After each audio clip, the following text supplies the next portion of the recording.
done that too loud. I came for and nearly burst my eardrums. I really did. Right, welcome to this open Q&A live stream. All none of you. Oh no! Wait, we have one. We have one. Please, We've stay. got one. Yeah, one. Please stay. It's going to be good. I promise. I wanna give a welcome to my returning guests, Jeff from 101 Bronson and Yo. Dan from Dan's Movie Cave. Oh, Their links are below, and go and give them a follow, give them a watch. They do some great stuff. And they also do the Westerns for Life podcast and the Talking Movies live streams, which are absolutely brilliant. Love watching them every single time. thank you. Thank you. Appreciate that. No, you're welcome. Every single time I've watched them, I've just really thoroughly enjoyed them. So it's it's great content, and I think that's definitely what our kind of community kind of needs, really. So That's why we do it. yeah. Oh, definitely. Right. Oh, we have five. Right. There we go. Fantastic. I should have charged admission. Right. So first off, basically what everyone's been watching. And we'll start with you, Jeff. What have you been watching recently? Wait, let me think. There we go. Is that better for the audio? Yeah, that's fine. Yeah. Okay. Yeah, fine, mate. Yeah. Just fucking around with these settings here. No, what I've been watching. Well, as most people will know, just did a Rocky ranking, so I've watched the Rocky films again. I did a Rambo ranking earlier this week, so I've been watching that again. I'm pretty much watching a lot of Stallone again because I've been on a Stallone kick since it's about 2 weeks ago. Just last night I watched Fist, the first film he did after Rocky. Rewatched that. It was long overdue. It's been about 2 years since I last watched it. Watched Paradise Alley again yesterday. Actually enjoy that film more and more with every sort of subsequent viewing. I used to hate it, but I grow more fond of it now. I watched Cliffhanger on 4K again. I watched just a lot of Stallone stuff. I just got done watching Rhinestone and Over the Top today. Not everybody's favorites, but I love him. So yeah, that's pretty much what I've been watching sort of very, very recently. Is a lot of Sylvester Stallone films. Nice. You know what? I've never seen Rhinestone. I've heard it's shit, but I'm so intrigued by it. I really am. And Over the Top is just a classic. It really is. It's an absolute canon classic. Dan, what about yourself, mate? Film-wise, last night I watched Harvey with James Stewart. I've seen it many times. It's a great film. And we've just been making our way through Peaky Blinders, but I'm not like binging it anymore. I'm sort of breaking it up with films. So I did watch Rambo 2 and I did watch Commando again just to break it up. Some easy viewing. Nice. Commando's always a classic watch. It really is. Absolutely love that film. Absolutely. Actually, I need to find my copy and bung that on at some point. But myself, I watched today. I watched Atomic Blonde this morning on 4K, which is second time watching it, and I absolutely loved it even more. I watched Lethal Weapon 3 just now. Finished off watching that. I mean, I might even class that as my second favourite after the first one. And really? 2 as like third. So it's like 2 and 3 have changed positions a bit. I just think number 3 is a lot of fun. Hell of a lot of fun. Yeah, 3 is one of my favorite scenes where Gibson and Danny Glover on the boat. And he's saying, "You're my partner. Would you go through? I through. Would you go through? I go through." Yeah, I love that scene. Yeah. It's got a little bit more heart to it.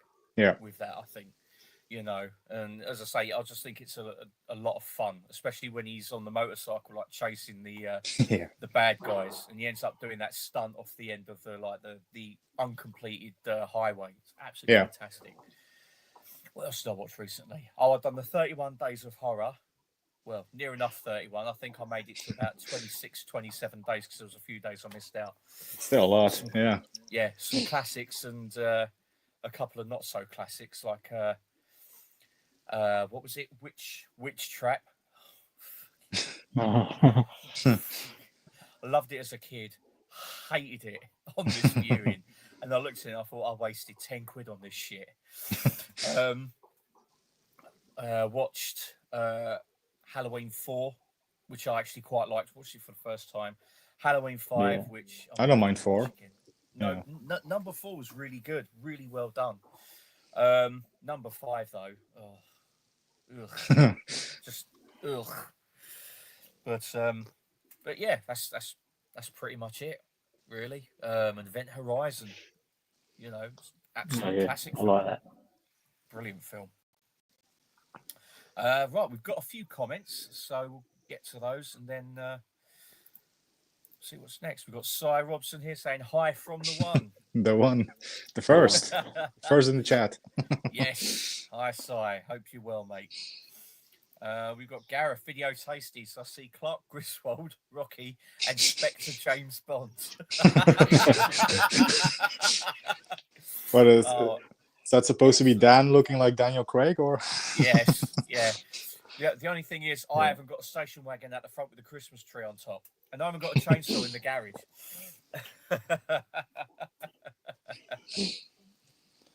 Well, the Rocky bit is right because I'm dressed like him, but yeah.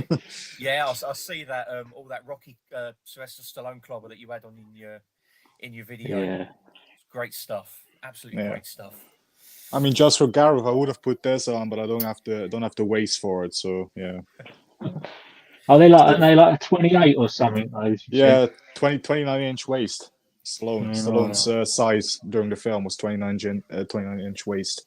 Bloody hell, I think if I tried to put those on, my fat ass would end up ripping them. Well, actually, I sort of over the last few months I've been slimming down a little bit. I can put them on, but just not all the way. It feels like it's gonna but I can get them on. I couldn't get them on before, so I've lost a bit of weight. So. So that's where my weight gain's coming from. You're losing it and I'm gaining it. How dare you? How dare you? We got Cy again saying, I'm going to watch Candyman later on tonight. R.I.P. Tony. Yeah, heard that this morning when I woke up. I saw the messages that he's passed. Yeah, it's very sad. Yeah, I actually watched Candyman last October as well, a few weeks ago. Yeah.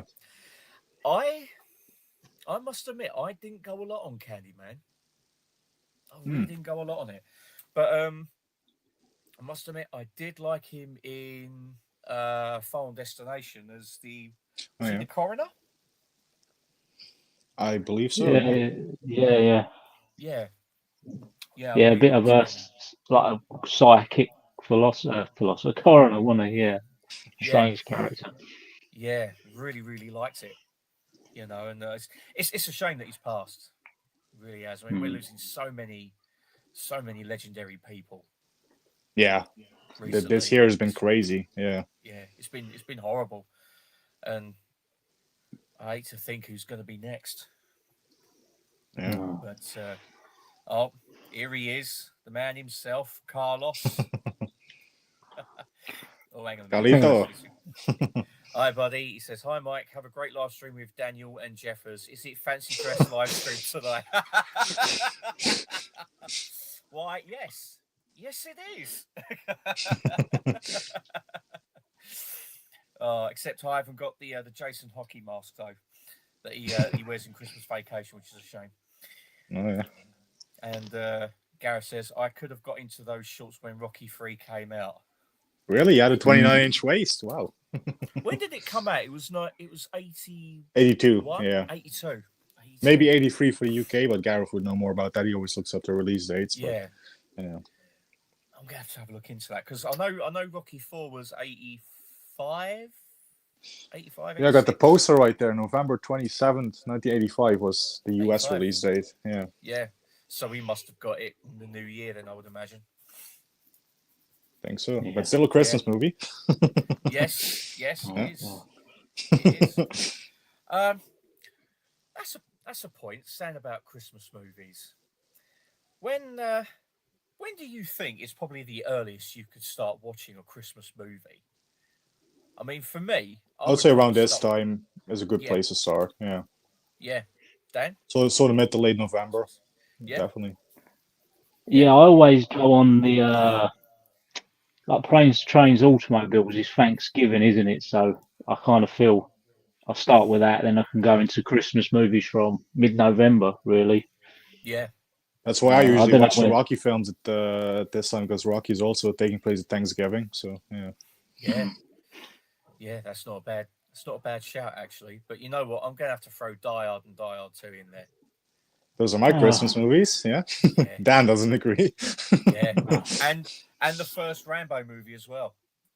And Cobra Yeah, takes place at Cobra. Christmas as well. Yeah. Yeah. Lethal Weapon. First Lethal Weapon Weapon. film. Yeah. Yeah.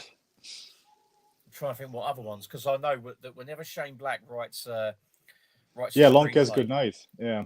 yeah, As well. he always sets them at Christmas. I don't know why that is. The guy's obsessed with Christmas. I don't know why. Yeah. But yeah, I normally start off with Die Hard, Home Alone, then Gremlins, Yeah. then First Blood was the first, like, inadvertently, before I realised, yeah, that is a Christmas film, and you know. But yeah, well, I think I'd definitely class Gremlins as a Christmas film as well. Oh yeah, definitely. Yeah. Yeah. I mean, it starts with Darlene's Law of Christmas, Baby Please Come Home. I mean, what better way to start? It's definitely Yeah. Christmas holiday film. Yeah. Yeah, it is. I mean, I must admit, I do love Jerry Goldsmith scoring it as well. Yeah, especially when he sort of goes the Rambo route with a few scenes. Yeah. Yeah. Yeah, it's kind of like a manic kind of disturbing Looney Tunes kind of theme for it, and I quite like it. I really do. Yeah, it's a great film. I love it. Yeah. Oh, it is. It is. I must admit, I did have it on 4K. I bought it from CEX because it was like a tenner, and I put it on, and it was about 10 minutes into it. It just froze on my PS5. So I'm like, Oh. for fuck's sake! So I took the disc out, and it had a massive scratch on it. So I tried it in my 4K player. Oh. Froze at the same spot. Then continued playing. Then froze again, and the player just went, "No, I ain't playing this." So I had to take it back. Yeah. Take it back and get the That's a shame. voucher. Yeah. But I have got a copy coming from Amazon though, so it's going to be here ready for Christmas. Hey. Perfect. Oh, I can't wait. I really can't wait. Right, a couple more comments. We've got Carlos saying, Gareth, you're talking about just the one leg in those shorts.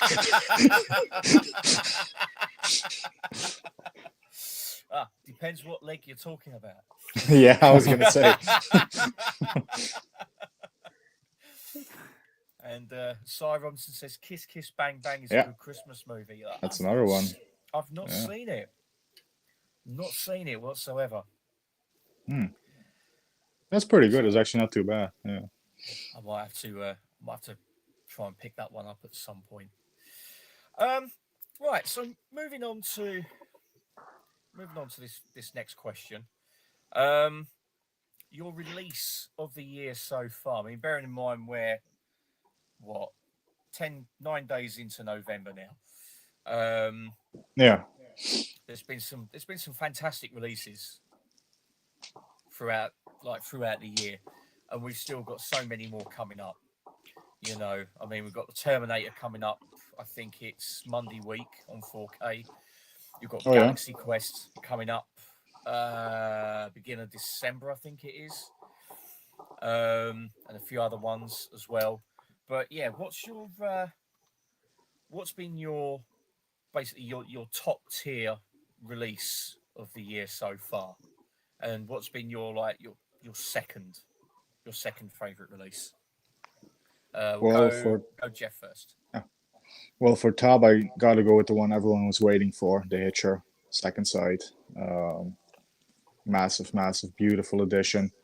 And the 4K doesn't look too shabby at all as well. So, so that would be my favorite for now, up until now. And second favorite, I mean, I loved earlier this year when the Conan set came out from Arrow Video, the 4K Conan, the Barbarian Conan the Destroyer. That's a great set as well. I'm just looking at it there in the on the shelf.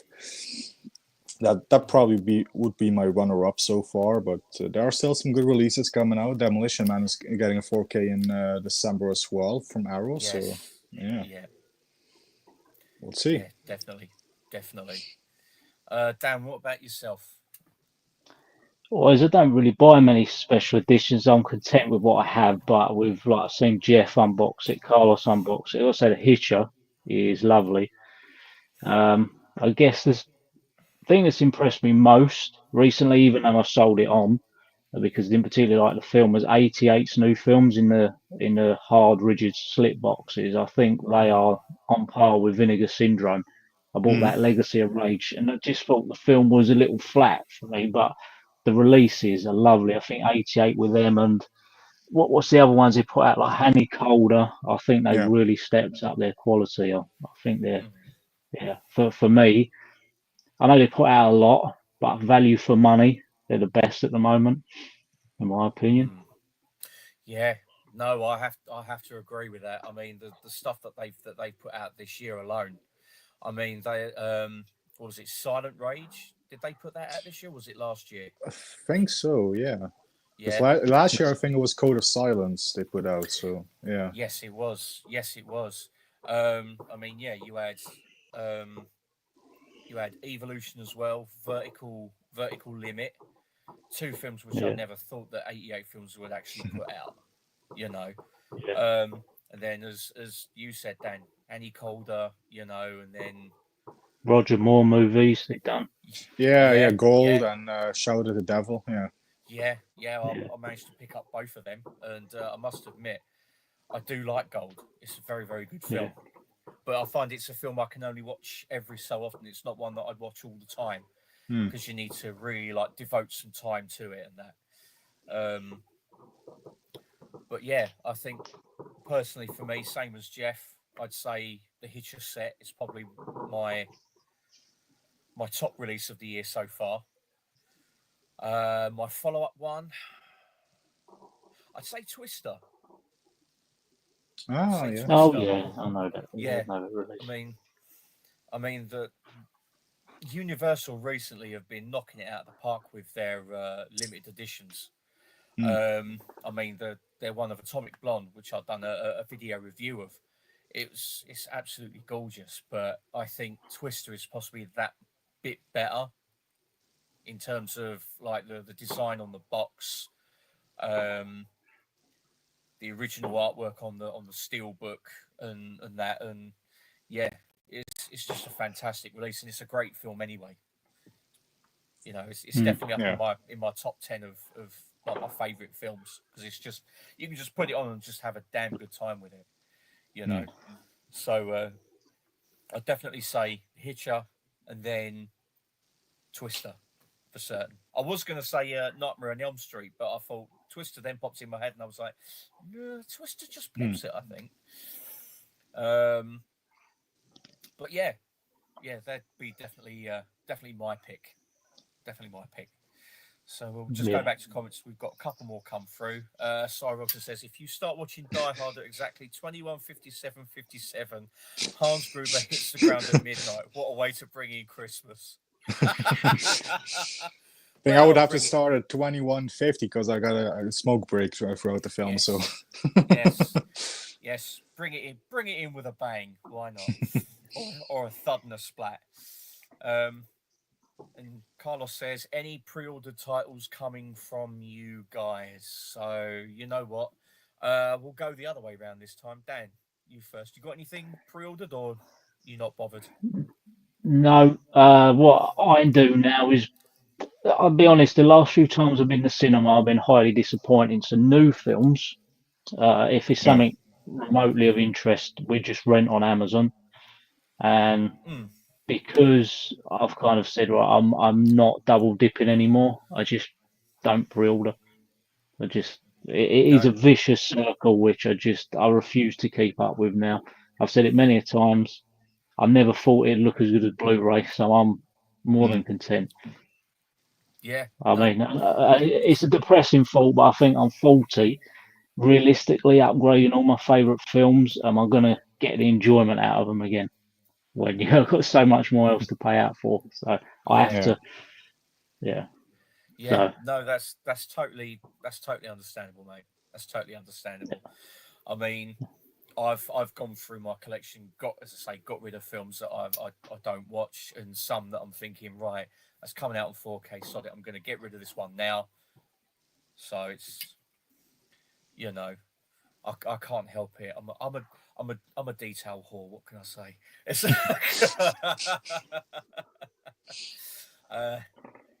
Jeff, what about yourself, mate?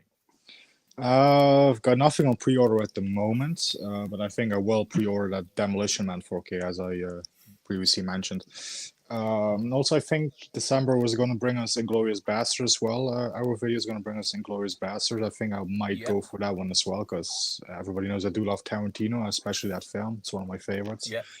The only way I have it at the moment is on the Blu-ray on the Tarantino XX box set. yeah, That's the only way I have the Inglourious Basterds right now. I pretty much have all of them in that set, aside from Django, Hateful Eight, and Once Upon a Time in Hollywood. Got those separate on Blu-ray. And of course, I did pick up the 4Ks of Pulp Fiction and Reservoir Dogs last year. So yeah, I'm continuing the Tarantino journey, I'm thinking. So I might get those editions. I think for January, they're going to do Kill Bill and Jackie Brown as well. So expect the upcoming few months to be Tarantino heavy. Nice. Excellent.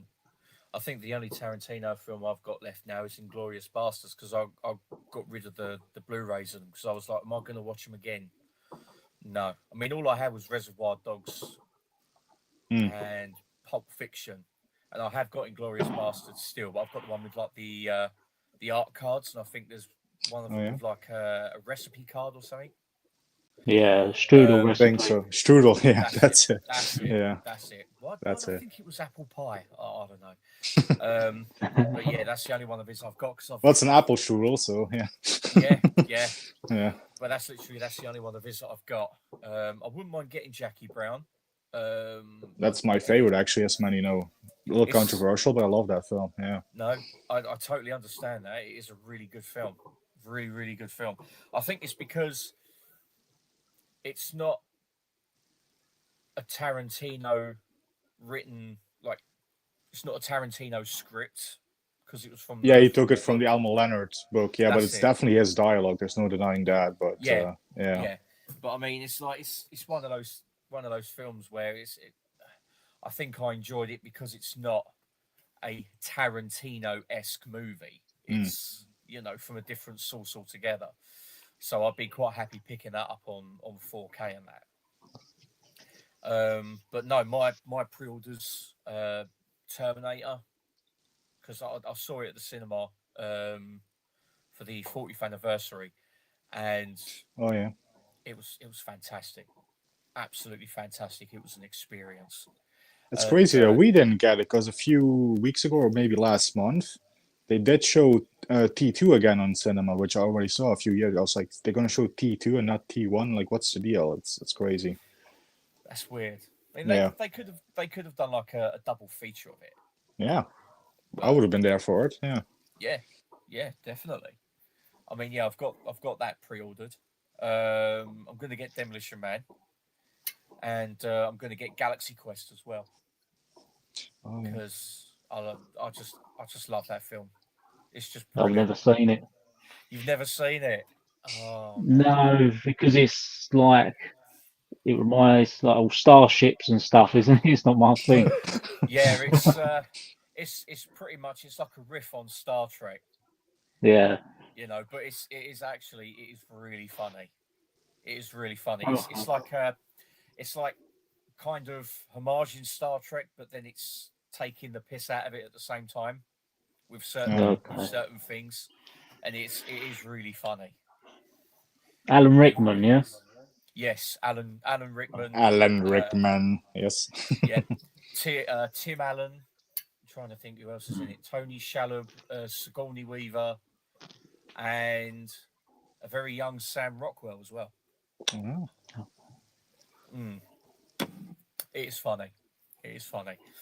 If I get the chance, if I can find my Blu-ray, I'll have to send it on to you then, so you can have a watch of it and see what you think. Okay. All right. Yeah. Yeah. If you want, it's up to you. I appreciate it, but I don't think I'll actually watch it. Fair enough. No, Yeah. that's fair enough. I can understand that. I can understand that. I mean, it's not going to be for everyone, you know. And I get it. I get it. It's the same with like Tarantino films and me. I do watch them, but they're not films that I would watch over and over and over again. You know, it's like for me, it's like a one watch only kind of affair. Yeah. So, but yeah. Oh, I was going to say, did you see that Master of the Universe has been pushed to February next year? I Over didn't know. I was speaking to someone about that the other day, and I was quite excited for that to see what was different with that and the Umbrella set because that is one of my favourite childhood films. So yeah, it's it's mine as well. It's mine as well. Yeah, I don't But mind it. I actually really like that film. Yeah. it's it's a lot it's a lot better than many people have said. I mean, I still remember getting the VHS for that in John Menzies in Harlow. And yeah, it was just literally just on a whim because I loved He-Man, and we all just sat down, watched it, and I was like, yeah, that was awesome. I just absolutely just fell in love with it, and yeah, I've got the US like bare bones Blu-ray, which I'm going to get rid of, because this one's got the same special features on as the Umbrella release, Mhm. and then you've got like I think it's like a poster and that, and I think it's like a couple of other bits as well. So, and I think it uses the same master as well as the Umbrella one, so that'd be quite interesting to see what it's like. Okay. Yeah. But yeah, it's been pushed back to I think it's late February next year, I think, all right. which is a bit of a shame. But at least you ain't got to pay out 70 quid for the Umbrella release. So Oh, every cloud and all that. So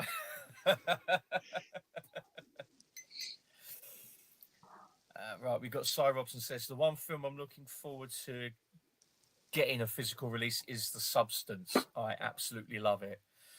That's a film I have not seen, but I have heard good things about. Um, have any of you guys seen it? I haven't. No. Jeff? No? no, I will rent that one though. Carlos went to see that and he said it's really good, and I'm hoping it brings Demi Moore back. So I did really like Demi Moore. I thought she Yeah. was. I thought G.I. Jane was brilliant. I thought Yeah. she was really good actually. Yeah, I've not seen G.I. Jane. That's Ridley Scott, isn't it? Yeah. Yeah. Yeah, I've not seen it. That's why I keep meaning to try and pick up on DVD so I can watch it, but I've not seen it whatsoever. It But needs a no, Blu-ray release. The DVD release of that is one of the worst I've ever seen. It looks oh awful. really? Oh, is it? Yeah, it Really? needs a Blu-ray release. I wouldn't be surprised if like Germany have done a Blu-ray release of it. I mean, they do. Well, as you know, they do like releases of films that normally don't have a Blu-ray release, like here or in the Well, yeah. US. Germany put out Rhinestone on Blu-ray, so anything's Yeah. possible. Oh really? Yeah. I'm going to have to have a look for that. I really am. Actually, I'll tell you what. Sticking with like films being released elsewhere, um, that Trick or Treat, the rock and roll horror film, Hmm. it's been released in the US, I do believe, by Synapse. It's completely Synapse. out of Yeah. Could be. Yeah. yeah, Yeah. Synapse. That's it. Yeah, it's completely out of stock already, and you've got Mm. places putting it up on eBay for like 80, 90, Yeah. I over fucking 100 hate quid. scalpers. Yeah. Yeah, hate it. Germany's got a release. Italy has got a release. Hmm. We haven't. I wonder why that is. Probably not the demand for it, to be honest. I imagine it'd be quite a cheap license to pick up, especially if Synapse got it for a limited run. Mm, So, but it's just whether the companies want to take the gamble on it, isn't it? Really? yeah, true, true. I mean, I've bought the German edition off of eBay because I've Yeah. Mm. been dying to see what it's like. So, and I thought, well, I think I'd rather pay like just over a tenner for a copy than 90 quid for, well, just to line a scalper's pocket. Mm. You know, Yeah. Scalpers. Fucking I hate see it. someone selling all 3 covers of that for, I think it's something like $600 for all 3 covers. Yeah, Who does he think yeah. he's getting? Damn. I think that's the one that I saw as well. I looked at it and I was like, I can't no imagine way. there's people paying that. I mean, that's crazy to me. Yeah. Well, I think if people are desperate enough, Yeah, I guess. Yeah, guess you're right you know, there. Yeah. and that's the thing. When they know that people are desperate enough to want to get a copy of a film, they'll put it up for as much as they want, and they know that people will buy it if they've got no other Yeah. choice.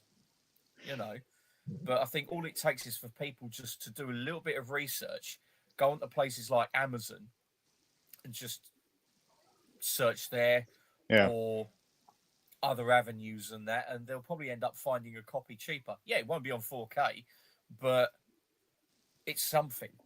It's still a movie. Yeah. I mean, yeah. Yeah. I'm imagining for most people, it's like me. The movie's the most important thing.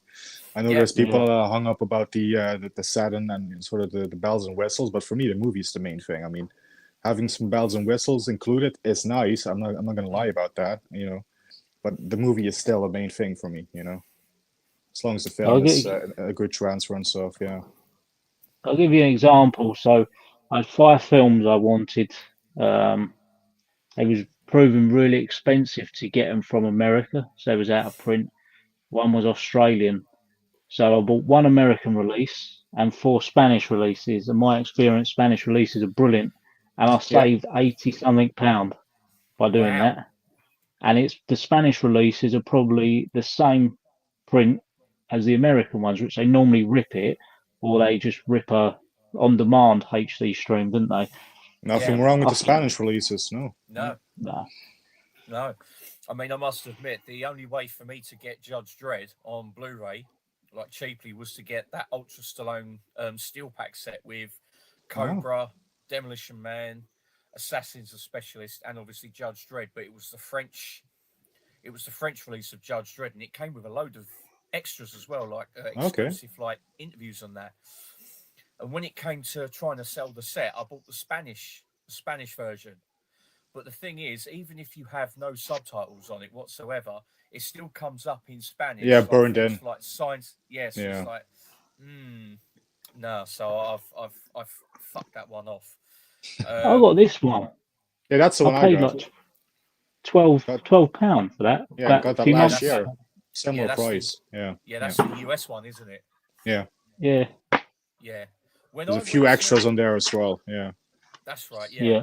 I know when I went to look at that one, I mean the price on that must have come down a hell of a lot, because at one point they were saying it's quite a rare release, and they were trying to sell it for like 30 odd quid, and I was like, I could either get that one, or I could get this set with 5 films in for £5 less.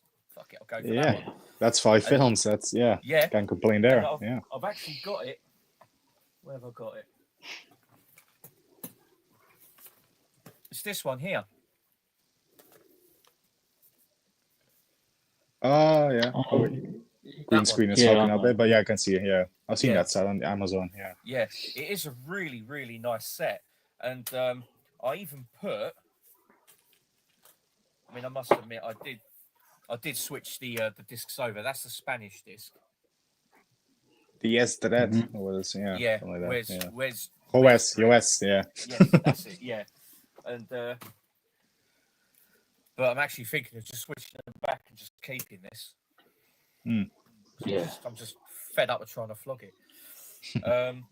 But no, I must admit, I do have to agree that the Spanish releases are sometimes better than the official releases. They really are, and they're cheaper Yeah. as well. I haven't bought one I've been disappointed with yet. I still say the best one I bought's Death Hunt. It just looks amazing. Death Hunt, yeah. I've still not seen that. That's what I need to get, because I do That's like a bit great. of Lee Marvin. Yeah.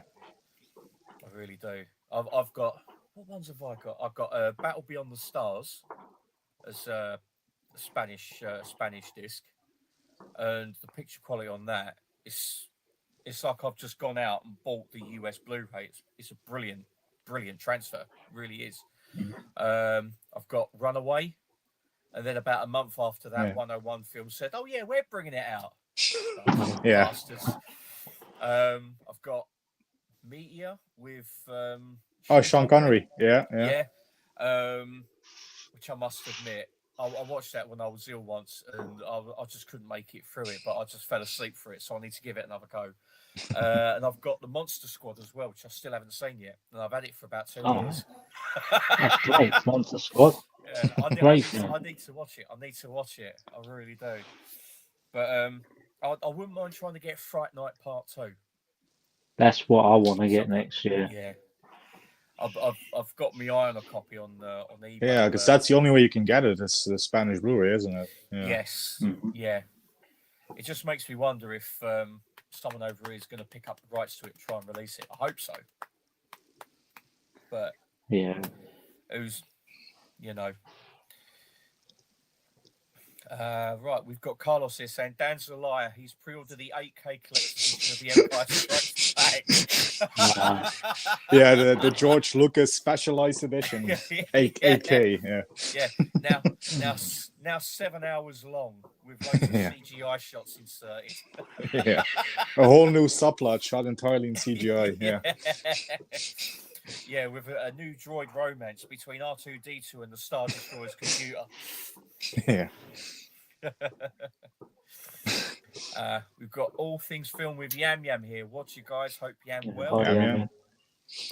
Buddy, yep, not doing too badly. He also says I have 7 pre-orders. Wow. Interesting. He buys a lot, Yam. Yeah, his Yes. posts. He's not on. What's he not on at the moment? Instagram, I think he's not on at the moment. Yeah, I'm sure. Oh, yeah. Yeah, I was going to say I didn't think I've seen him for a while, but he says whenever I see a scalper on eBay, I can't help but message them about it. I despise scalpers. Gits. Yeah. Yes, they are. Yeah. Yes, He they did. are. He messaged a seller trying to do the Bruce Lee set for nearly £600. Yeah, called him out on that. Oh, you know what? I'd love to read what he put in that message. I bet it wasn't pleasant. I bet it wasn't along the lines of "You cad, you bounder, how very dare you."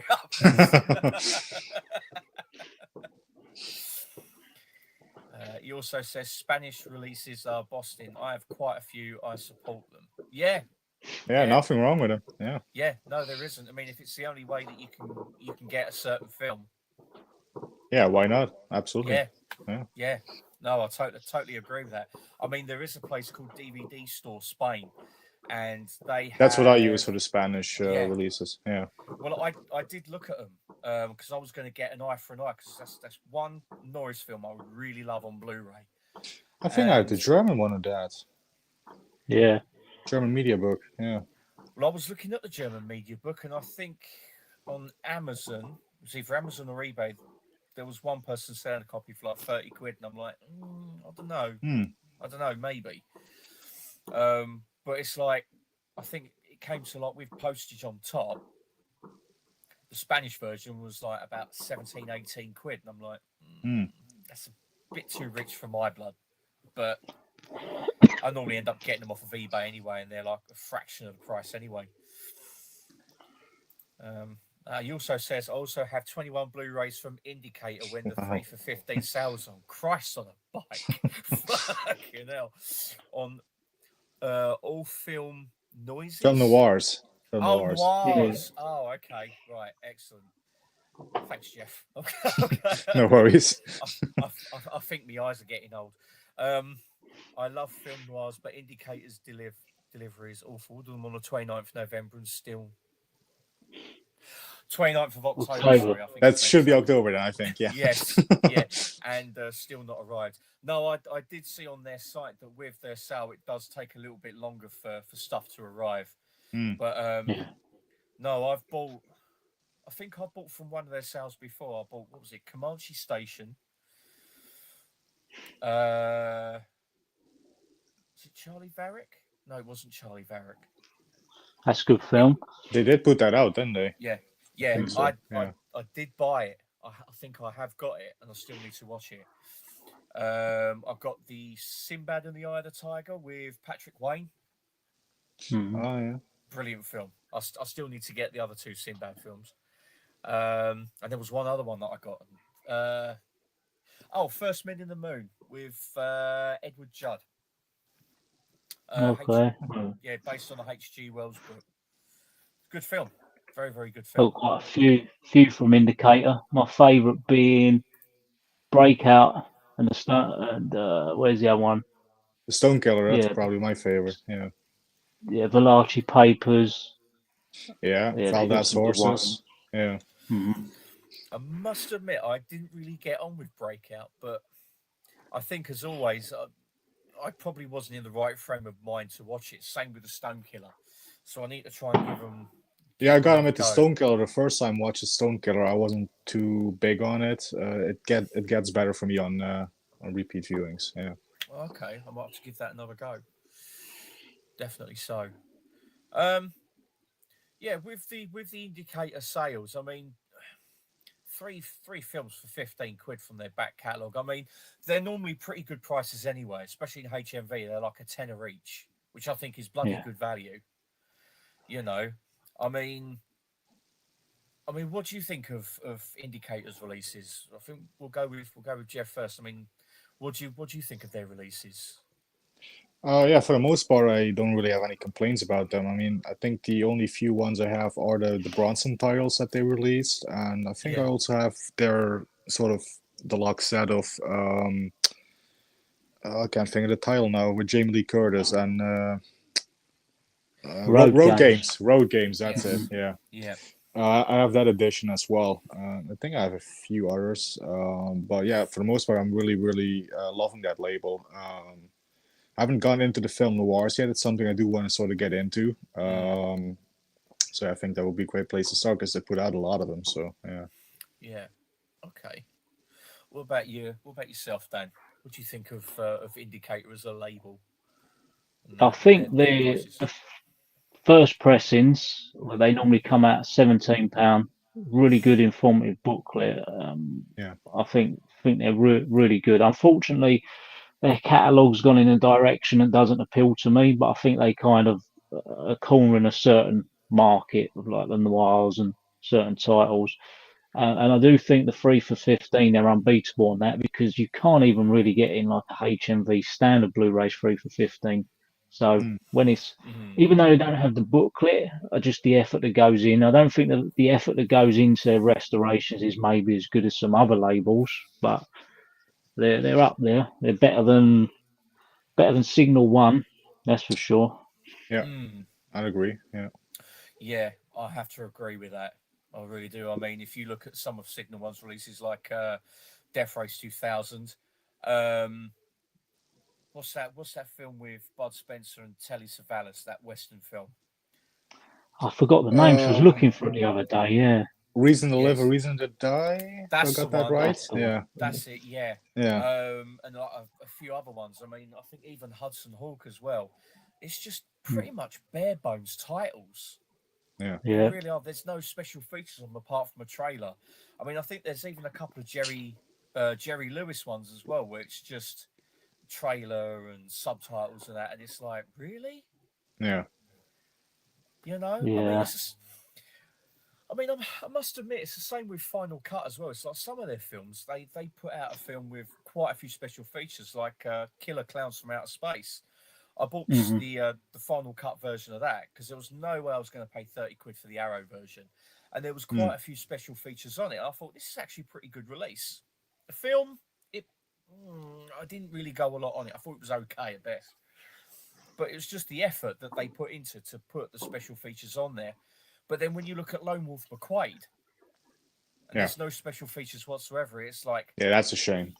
Yeah. That is a missed opportunity, considering the Scorpion releasing one had a hell of a load of special features on it. A hell of a load. Yeah. But it's definitely a missed opportunity. Signal One, I don't know about you, Jeff. Have you got Mr. Majestic on Signal One or another release? That's the edition I have of Majestic, yeah. Don't you think, I know they're a pretty small company and it's a one-man band pretty much when it's the sale, but don't you think that restoration's not great, is it, on that? I don't think so. It's okay compared to the DVD that I had previously. I mean, it's a Yeah. step up from that, but I think it could be better. I think that's a film that would benefit from 4K. I think Yeah. of a new restoration. Yeah. A lot of their films are like that. I mean, there was one Trevor from Double Bill Movies picked up. I can't remember the title, but he said to me, "Avoid it." It was just terrible. I got quite a few of theirs, and it's like not Doc. Can't see the bloody title. The Culpeper Cattle Co. That looks Yeah. like crap as well on Blu-ray. It really does. Some of the scenes. So I'd expect a bit more from them. Yeah. Well, I mean, that's like, funny enough, you say that. That's a bit like Death Race 2000. Some of the scenes look pretty damn good, really nice and crystal clear, and then you've got other scenes that are quite bad. Loads of film like Mm. dirt and that, and it's like they've just done like a half-assed kind of transfer with it. But then I don't know if the transfer from Shout Factory was like that as well. Yeah. Yeah. I But don't even know how well they can restore that film because it was a cheaper film. It was obviously Roger Corman film, so the yeah, cheaper film stock and all that. So yeah, maybe they just work with what they had. I don't. Yeah, yeah, maybe. that's another thing. Yeah. Maybe. But I mean, if you look at a company like, well, an ex company like Network, who took all the Oh yeah. negatives from the professionals, and the way that they remastered it, it looked like it was just filmed only yesterday. I mean, Yeah. the difference Great was stuff. Yeah. night and day. Yeah, they're fantastic releases, you know. And for me, that's one of the gold standards of restoration. I know it was a TV series, and I know, like, obviously it was filmed in like 4:3 format. Mm. It was like filmed on like TV stock and that. But the thing is, it looked so good. I mean, it looked like Mm. it was filmed on like digital cameras and that. It looked brilliant. Mm. It really good. It really did. So it just makes me wonder why a company like Signal One, you know, with all the releases that they put out, like niche releases. I mean, I don't know if it's just because they probably haven't got the budget or something or what, but I don't know why they can't restore films like to at least a good enough standard where they're not shit. Yeah. Let's say, you know, that's the only way I can put it. You know, I think they're just a small company. I mean, they don't put out too much. They put out some good stuff, like the Seven Ups is possibly one of their best titles they put out. But yeah, I've yeah, got that as they well. don't get a lot. No, I mean, it just makes me wonder how they managed to get the the rights for, like, as I say, like Hudson Hawk and even Damnation Alley from 20th Century Fox before it became Disney, Mm. and then, as I say, Death Race 2000 from the Corman estate and that, you know. But no, I totally get what you're saying. I really do. I mean, another label that I'm quite taken aback by of how good their, not only their restorations but their sets are, is Signal One, as we've seen with like The Hitcher, Late Night with the Devil, and films like Dog Soldiers, where the restoration is absolutely top notch, even for the Blu-ray. Yeah. Oh, Second Sight, you You mean? know, Yeah, yeah. yeah, Second Sight. Yeah. What did I I say? wasn't gonna say, but Signal One. Oh, did I? No, I meant Second Sight. That Yeah, was Second Sight, a slip of the 42-year-old tongue. Who, oh, either that or I need alcohol, or, you know, something else. I don't know, but yeah, with Second Sight's releases, I suppose because they've brought out so many good titles, I wonder if the film companies trust them more with their IPs. yeah. Mm. You know, especially as the Maybe. restorations that they've done. I mean, The Hitcher looks bloody lovely. Yeah. You know, It and does. it's a great film anyway. You know, even their Dawn of the Dead set, I've got the Blu-ray version of that set, and even that looks absolutely spot on. Mm. And all the stuff that you get, like the soundtrack, I think you've got like a book, like a graphic novel with it or something. I can't remember off the top of my head, but it's like the care that they put into that. it puts loads of other labels to shame. Yeah, they don't have assets. It really They does. go all the way No. on their titles. Yeah. No, they really don't. They really go all out, don't they? Yeah.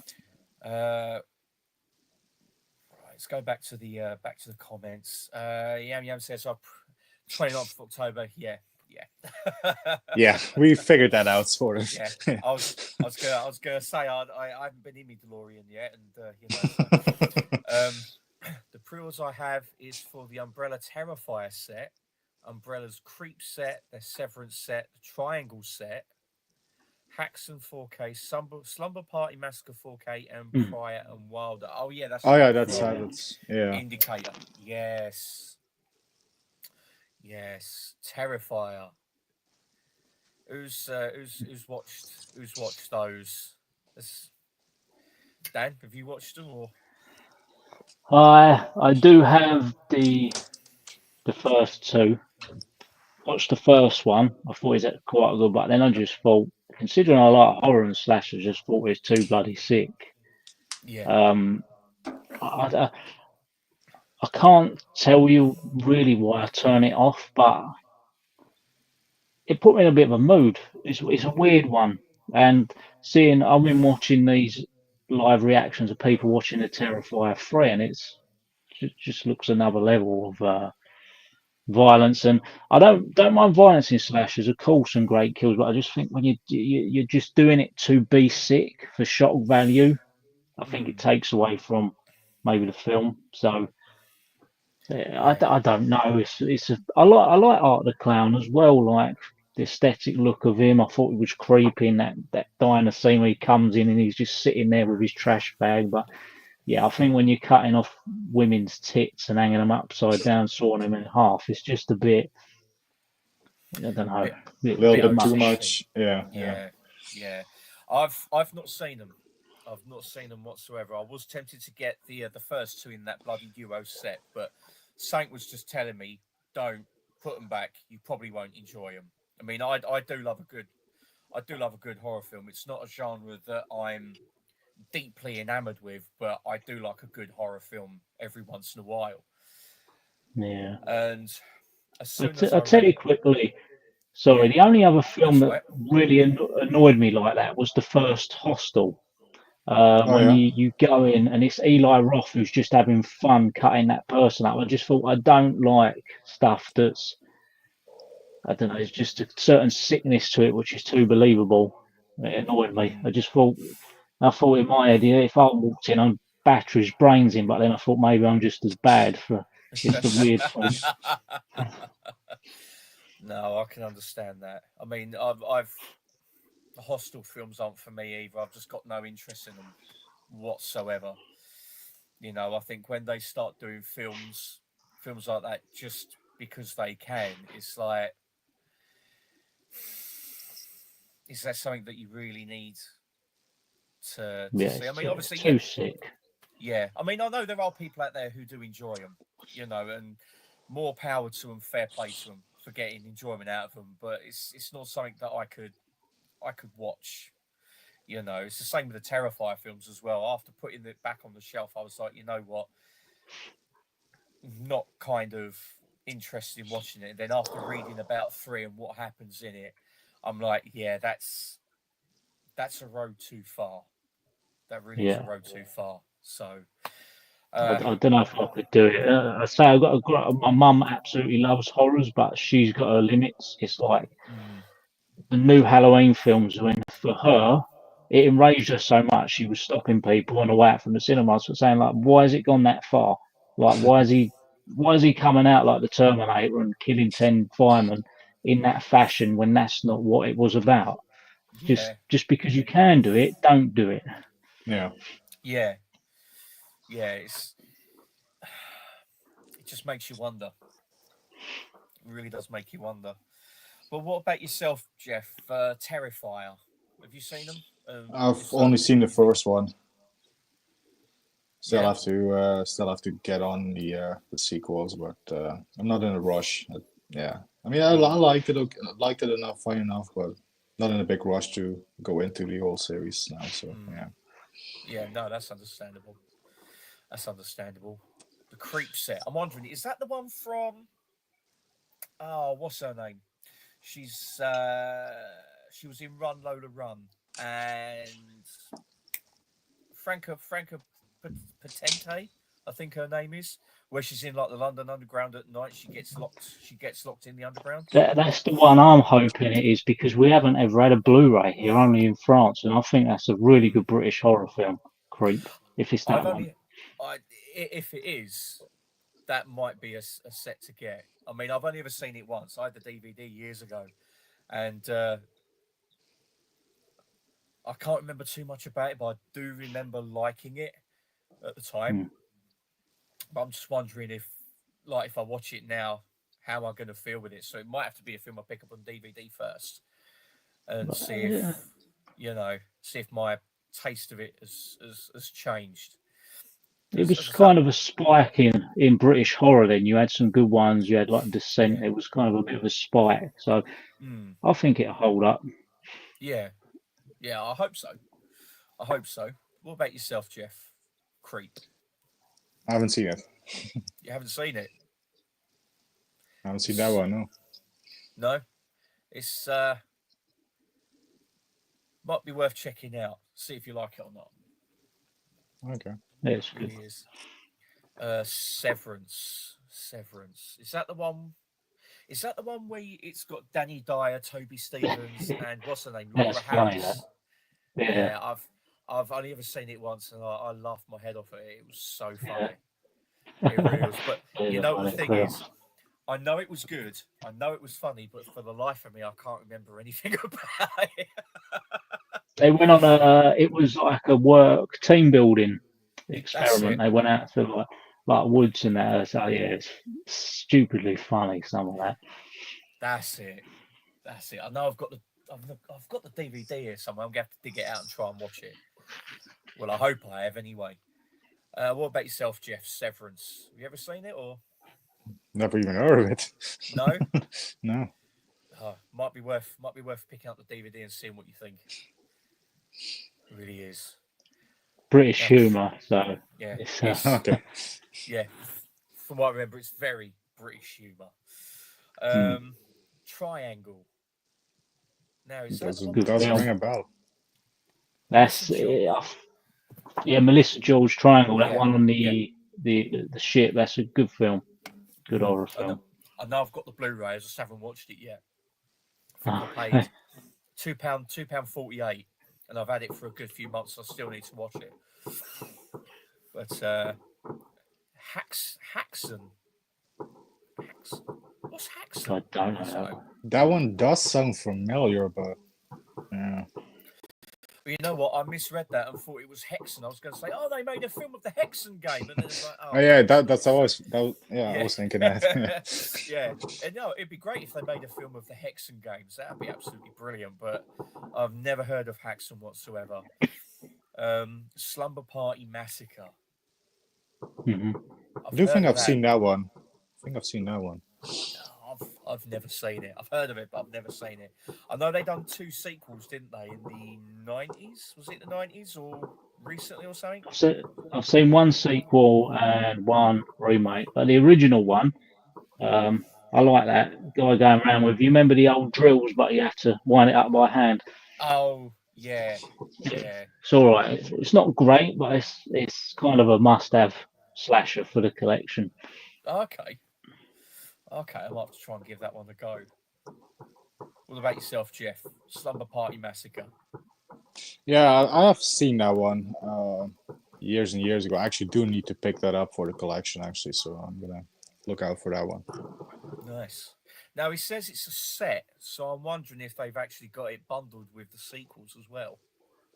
Yeah. Possibly the remake. That would be a pretty good set then. So if you've got the whole lot, you can just binge watch the whole lot and then probably be so sick of it you won't have to watch it again for a good few years. And the Pryor and Wilder set. Now that's See No Evil, Hear No Evil, Stir Crazy, and Another You. Is that right? And it's coming from Indicator? I think those are the titles in there, Yeah. And that's Indicator, yeah. You know what? I haven't seen Stir Crazy for ages. Same with See No Evil, Hear No Evil. But I've never seen Another You at all. Yeah, But, all good. I prefer See No Evil, Hear No Evil. That's my favourite of them. Yeah, that would be my favorite of those three. Yeah.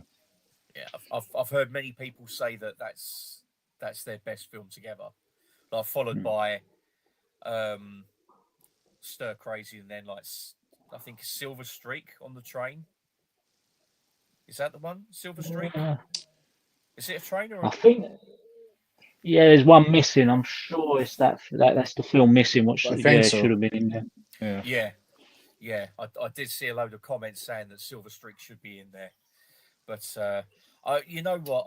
I've not seen it whatsoever. Silver Streak. We've got the Laserdisc, and I've just never seen it whatsoever. I keep meaning to pick up the DVD and that, but I think what I might do is I might just get that set and then pick up that Silver Streak to add to it. But, right. He also says, I love all those films, but I've not seen the Slumber Party Massacres yet. Fair enough. He says, now, this is going to be Jeff's territory. What's your favourite Charles Bronson flick? Mine is Rider on the Rain. I absolutely love that film. Also, the Ginger Wench is stunning. Oh yeah, that's fun fact. That's Eva Green's mother. So yeah. Oh, is it? Runs in the family. Yeah. Oh, okay. Okay. He says, I only have the DVD, so I may upgrade to the media book. Right. You know what? We'll go with Jeff first on this one, because I know you're dying to say your favourite Bronson film. Favorite is easy. I've said it before a few times, but it's Once Upon a Time in the West, easily. Yep. I've not seen it. So I think my dad had it on DVD, so I'm going to have to try and dig it out and give that a watch, see if it's any good. What about yourself, Dan? Favourite Bronson flick? Well, it's either Once Upon a Time in the West, but Hard Times is pretty close as well. Yeah, Hard Times is my second favorite. Yeah. Is that the one with James Coburn as well? That's the one, yeah. Mm-hmm. Yeah, he's like a bare knuckle Walter Hill isn't it? film. Yeah. I need to get that watched. That one. One of the best looking Blu-rays you'd ever watch as well. It's an amazing transfer. Yeah. Eureka actually did a bang on job on that one. Yeah. Yeah. I was going to say, was that Eureka? Because I actually remember that. In HMV before they released the film too early and got their distribution thing taken away from them, so they can't sell Eureka films in the shops no more, which is a shame. Okay. For me,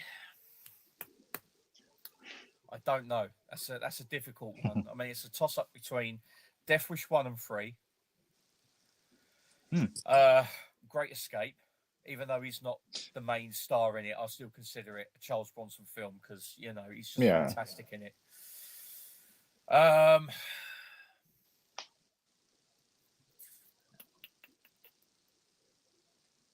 don't know. You know what? I'm going to have to go with Death Wish. Okay. I know I haven't seen many Bronson films, but I'd have to say Death Wish for the moment. Yeah, I mean, there's many great ones. Rider on the Rain, that Yam Yam Man, that's also one of my favorites as well. Definitely, think it's in my top 10 when I did my ranking a few years ago. Don't remember, but I think it's in there. I mean, The Mechanic, that's another classic. Oh, wait, hang on a minute. I forgot. Murphy's Law, 10 to Midnight. 10 to Midnight. I completely forgot all about those. The Evil That Men Do, that's another great one. Yeah. I've still not seen it. Well, that's a pretty brutal one. Still not seen it. Right. I'm still gonna have to go with Death Wish. It's just the fact that he plays an everyman who's just pushed to his limits, and then he just thinks, "Fuck it," and just takes revenge. It's just absolutely brilliant. Yeah. Absolutely love the film. I really do. Yam also says, I'm similar to you guys. I always put the film before a release. The film is number one, but I like the fact they're giving life to black and white flicks, so they're not lost. No, that is. Yeah. I agree with that totally. I really do. I mean, with Criterion releasing the Roaring 20s on 4K, you know, and I think there was even a Blu-ray release of it as well, you know, which I still need to try and watch. You know, It's just Yeah, and great I've heard memories. that 4K really benefits black and white. I mean, I don't think I Mm. have a black and white film of 4K.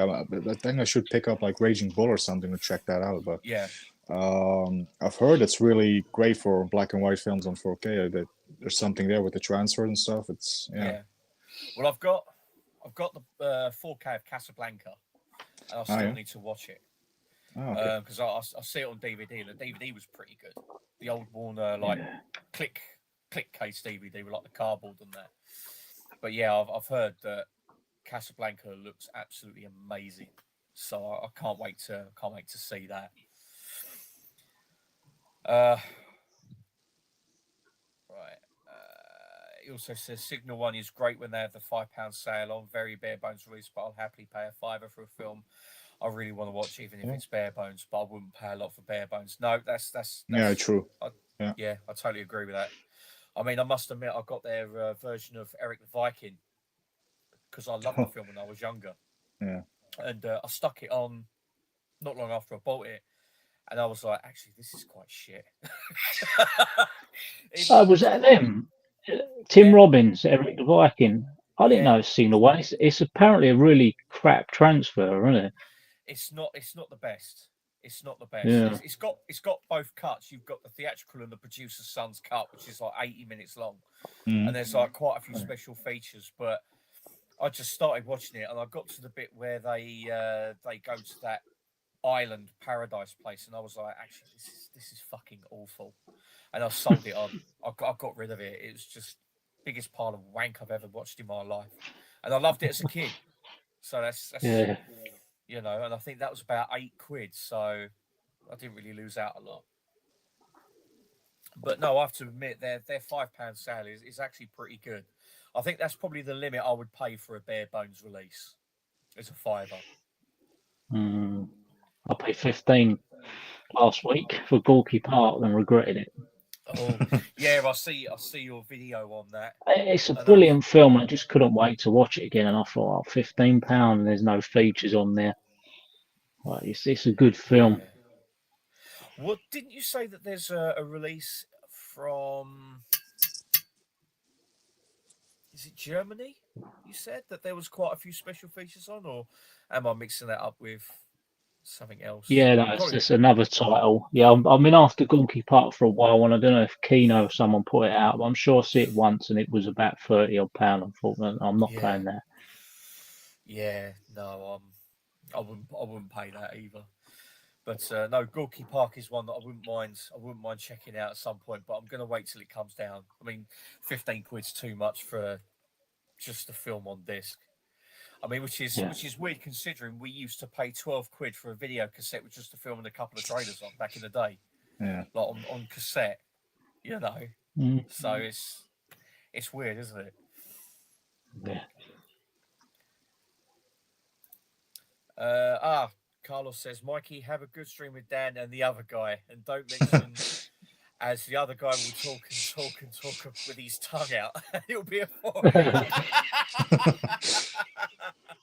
Right, who will not be mentioned. Oh, don't worry. I already got to talk to her in person, so my rough rock thing has been fulfilled. So You know, I was actually thinking of Cynthia Rothrock earlier. So when you mentioned the mechanic, I got a media book, then I got sidekicks, then I got Top Squad. And you know what's on the cover of Top Squad, don't you? I think I got the same one. Yes. Yeah. Yeah. Yeah, Yeah, if I nice. remember, I think she even said that that's not her body. No, No, it's it's not. not. No. I must admit, I am a bit of a sucker for Miss Rothrock. She's absolutely fantastic. You know. Yam Yam Seb, so I love Terrifier and Art. Not seen the third one yet, though. I'm terrified of clowns, very scared even now due to trauma. That's fair enough. But I'm fine with Art because he doesn't look like a traditional clown. Oh, I've got to mention this. I'm on a Facebook page for around where I live, and someone had Ring doorbell, like a photo of someone actually dressed as Art the Clown for Halloween, going around doing trick or treating. They even had the hat tilted to one side, the full face makeup, the full costume, everything. Mhm. And I even said, I think if he came to the door I'll just turn around and say, no, fuck off. You know, it just looked absolutely amazing. It really did. I think when people put that much effort into their Halloween costumes, it kind of makes it, you know. Yeah. Oh, actually, saying about that, the other film I watched was Trick or Treat, the one with Sam, the kid with the Yeah. sackcloth. Yeah, it's good. I did like it. I did like it. It might take me a few more watches before it actually gets into my like favorite Halloween films, but I did enjoy it. I liked the way that all the stories connected together, Mhm. you know, and he was like the kind of constant throughout the film, Hmm. you know, really, really, you know.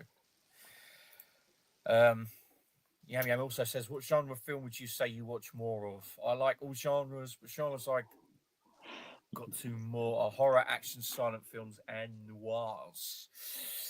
You know what? We'll go Dan this time first. Oh, my go to is old school action. Um, not 90 to 100 minutes old school action. Mm, Um, but as well, I said before in that video I done for Scott that I've got a certain group of movies I'll go to. Like if it's not action, I'm mm, normally watching mob films, but there's like a certain select amount I'll just watch of them Yeah. in my go-to, and a certain selects of comedy. The 90 minute to 2 hour things, just your favourites. You're not going to be let down, but action definitely. Anything mm, Van Damme from Bloodsport to Time Cop, or mm, pretty much anything Stallone or Schwarzenegger, probably up to what End of Days, probably. good For shout. Arnie, yeah, I would say, yeah. Even though I do like Collateral Damage, but I'm one of very few that likes that film. So yeah, No, I quite liked it as well. I think I had it on DVD when it first came out. Collateral Damage. I thought it was different for a Stallone Schwarzenegger film because again he played like an everyman, you know, who yeah. you know, so it was different for him and it was enjoyable. I really really liked it. But what about yourself, Jeff? What would you say you watch Uh, more of? What genre? yeah, very similar to Dan. For me, it's also my go-to is always action, old school action with the likes of Sly or Arnold or Bronson, Eastwood, all those guys, McQueen, all those guys. Yeah, Mm, that's definitely my go-to. Yeah. mm. Having You said that, I know, mean, obviously, I love horror films. I love, my Italian, spaghetti westerns and westerns and giallos and mm, stuff like that as well. But yeah, my go-to is definitely action. mm. Yeah, you know what? I think I'd have to agree. I mean, for me, again, same as you, Dan, same as you, Jeff. Old school action: Stallone, Schwarzenegger, Norris, Van Damme, the very early Seagals 90 through. Seagal Yeah, up to Yeah, 1997, up to Fire Down Below. Yeah. yeah. I didn't go a lot on Fire Down Below. I thought his last good one was Under Siege 2. Glimmerman was all right, but I Oh, just think Under Siege 2 for me was literally his last great film. After that, I just thought they were just yeah. I thought Exit was X decent was enough. solid. Yeah, I liked it. I don't actually remember too much of Exit Wounds. I know they used to play it on TCM quite a bit before they shut down. Last year I think it was. But yeah, I mean, I love a bit of comedy. Um, obviously, I love my science fiction. Um, I have been getting more into like the black and white movies, like as I say, like Casablanca, and like more older movies as well, like Jigsaw from 1962 with Jack Warner, which is like a who done it. Oh yeah. Um, very very good film. They have played it on the Talking Pictures quite a bit, and that's one that I can definitely recommend. Very very good film. Okay. Um, but yeah, I mean, I've been getting, as I say, I do like a bit of horror, but not overtly. Um, but yeah, I definitely say action, like old school action, comedy, science fiction, and like classic movies. You know, so they'd be my four favorite ones, definitely. Yeah. He also says, yes, that's the one, the English horror on the train umbrella. Ah, okay, fair enough. I'll get that, I think, then. Yeah. Yeah, I think that might be a purchase as well. He said one of the best British horrors, in my opinion, and The Descent, which I still haven't seen. I've had it for a couple of months and I've still not watched it. It's very good. You know what? HMV was the only decent place I was able to get that for cheap. Everywhere else wanted 20, 25 quid for it. The CEX Blu-ray. Yeah. CEX Yeah. didn't have it in stock, and it was supposedly about 12 quid in there. But HMV, it was like $5.99. But I had to wait about 3 or 4 weeks before they actually had a copy of it in stock, which was weird. But yeah, still need to watch it.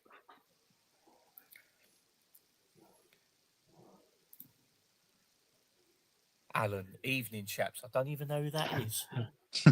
Hey, Alan. So,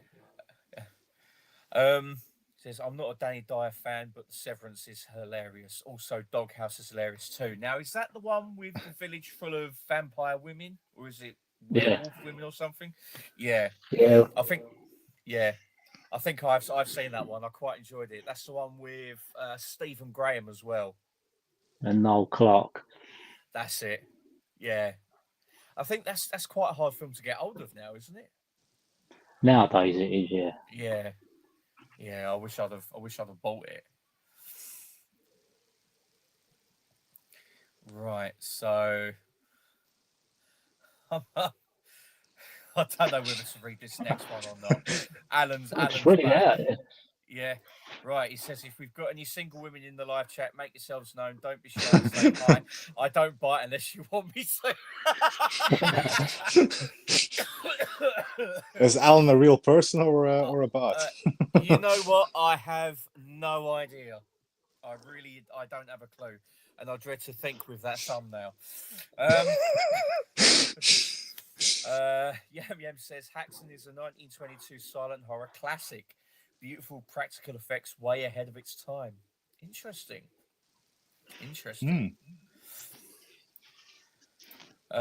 Same, I love See No Evil, Hear No Evil, a perfect comedy. Yep. And he says, what's the last film you guys saw? Mine's The Burning, which I watched yesterday for the first time on Arrow Blu-ray. It was okay. Great raft kill scene sequence, rated 57% in all, though. I love The Burning. That's a great film. Yeah. It is. What do you think, Dan? The Burning. Burning's one of the best slasher movies ever made. Yeah, definitely. Yeah, it is, isn't it? It's a fantastic film. Yeah. I mean that bit at the start when they play that prank on him and they set him on fire. I thought, wow, that's harsh for the opening. 5 minutes? It's like fucking hell. It just doesn't pull no punches. Just goes straight into it. Yeah, it does. Yeah, that bit on the raft is. I think it's Fisher Stevens is in it, and he gets his fingers cut off. It's like, oh. But it was just such a great scene. I need to dig that out and watch it again. Such a good film. And we've got Leslie, the Dutch film buff. Oh, Ramon. Sorry, not who's Leslie? It was Reverend Nada. Yeah, formerly known as the Good, the Bad, and Okay. Yeah. Yes, I thought it was. I'm so sorry for getting your name wrong. Yeah, Once Upon a Time in America, The West. the Mechanic West, even. Why not say America for? I don't know. That's another great film, same director, but yeah. Yeah, I couldn't get on with it, but it's one of those ones. Again, I might need to watch it. It's a long and it's a really long and yeah. Yeah, it's about 4 hours or so, isn't it? Depending on which cut you watch, yeah. Yeah. Violent City. That's the one with Telly Savalas, isn't it? Yeah, I got the little poster of it right up somewhere there. I like that film a lot. Yeah. Mr. Majestic, that's the one with his melon farm, isn't it? I want to get my melons in. Yeah. I just want to get my melons in. Classic. Death Wish 3, probably my 5 favourites. Yeah. No, I can agree with them. He also says, hello guys, enjoying your little chat. Yes, we are actually. We are enjoying it as well. Yes. Yeah. Yam Yam says Roaring Twenties is a great film. James Cagney is best, but my favourite Cagney film is White Heat. I must Mm. admit, I've not actually watched much of James Cagney. I mean, I watched that western that he was in, where he's like the I think he's like a horse rancher or cattle rancher or something. I can't remember the name of it. Don't think I've I'm seen not it. sure.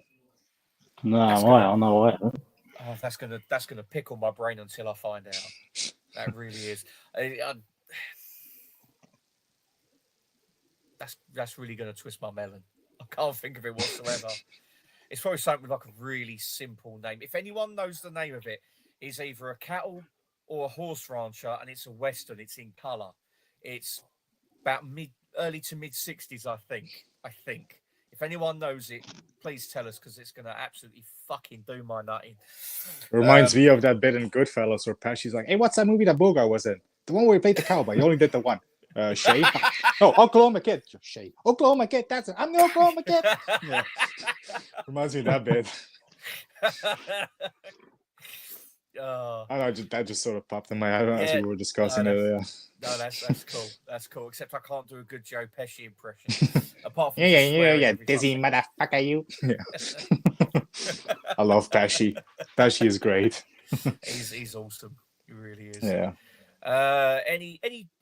Any James Cagney films that you can recommend? Jeff? Yeah, White Heat is great. Roaring Twenties was actually one I watched for the first time very recently, as me, Dan, and Carlos, and great special guest Andy from Forgotten World of Movies. Earlier this year, we did a gangster movie stream, and that's when I sort of caught up on a few of the Cagney films, and that was one that I watched for the first time. That was a good one. Trying to finish some of the other, I forget the titles. I've seen a few others, but I'm blanking on the titles. But I think Dan knows a bit more. Yeah, that box set we bought that Carlos recommended had Angels with Dirty Faces. I said Filthy Faces on the live stream, didn't I? That up. Thinking of Home Alone. Yeah. Little Caesar, White Heat, one. and what was the other one? He did say Roaring Twenties. Yeah, and they were all very good films. White Heat was my favourite still, though. That would be my favourite White Heat. Yeah. I was going to say HMV done White Heat on their premium collection, didn't they? Or was it Angels with Dirty Faces? One of the two. They done Little Caesar, I know. I think it was Angels with Dirty Faces, but I could be wrong. Yeah. I might have to look into getting some of them. As a woman, I'm trying to get into more of Cagney's movies. Get the DVD box set. It's like I paid £8 or £6 for all 4 films, and they look good on DVD as well. Ain't bad. Yeah, I'll look at trying to get that then. I really will. I mean, it's like, what was a box set I picked up a while ago? It was the Miss Marple films, and it was from a charity shop. It was like £2 for all 4, and it was ones with Margaret Rutherford. You know, I think it was Murder at the Gallop, Murder Ahoy. What's the other one? There was 2 other ones. I can't remember the names of them, but they're really good films, and they're quite funny as well. They really are. I can definitely recommend them if you can get the box set cheap enough. Collector Adam is here. Good evening, gents. Hope you're all doing well. To echo Si's comment, R.I.P. Tony Todd. Yes, definitely. We'll be watching Candyman again soon. Hope tonight's stream goes well. Thank you very much, mate. I hope you enjoy your viewing of Candyman. And yes, to echo Si's comment, R.I.P. Tony Todd, an absolute legend in horror. And he also he was also in a little bit of Star Trek as well. I think it was Deep Space Nine, and I think he was in one of the Star Trek games as well. He done one of the voices, but yes, definitely R.I.P. Absolute legend. He also did the voice for Venom in the recently released Spider-Man 2 video game on PS5. Yes. He was also in that. He did. Yes, he did, didn't he? Yeah, I think he done quite a few voiceovers. He did some game work, Yeah. Yeah. Yam Yam says Cynthia Rock. Oh God, another Cynthia Rock. Jeff Downboy. You also see the nippling sworn to justice. Yeah, I bet. Yes, you can. Side boob. Yeah. It's even got a little laughing face there as well. He says it's crazy the prices are 28 days later on Blu-ray. Crazy, no idea why it goes for that. A solid English horror, but silly prices. Glad I found the Blu-ray in my local charity shop for 50p in 2021. Yeah, you Ah, know what? That's another thing I wanted to bring up. Now that he said that, the prices for out of print Blu-rays, especially in places like CEX. Um, in my local one in Harlow, they've got the double box set of 28 days later and 28 weeks later, and it's like 30 quid. hmm. And it's like, Yeah. why? Whereas before it was like a couple of quid. Now the price has just completely shot up. I mean, do you think it's to do with the sequel that's coming out, or is it genuinely that much because it's so hard to get hold of? What do you reckon? What do you reckon, Dan? I'm just thinking I'm not a big fan of those films, and I'm just thinking, isn't that 20th Century Fox? Mm, Because if it yeah, is, obviously Disney are not going to Disney. put it out. So Yeah. yeah, and that's why it's yeah, gone up. Because they haven't released anything from 20th Century for a long time. mm, So that's what I think. yeah. No, that's a good point. That's a good point. What about yourself, Jeff? What do you think? Yeah, I think maybe Dan is onto something. Yeah, if it's 20th Century Fox, yeah, Disney owns it. They don't really put out stuff, so that could be part of the reason also why the Blu-ray is harder to get now. Yeah, Mm, I think there's something to what Dan just said. mm. No, I think yeah, I think you might be right. I mean, I think the last Fox film that was put out was I can't think. I can't think. I really can't. Um, What's it called? That Prey that come out, isn't it? yeah, But that's you had new. you Yeah. had Aliens. The Oh yeah, aliens. Aliens. Yeah, yeah. Uh, True Lies was Universal, wasn't it? Um, trying to, yeah, Can't that's a remember. trying to. It could be.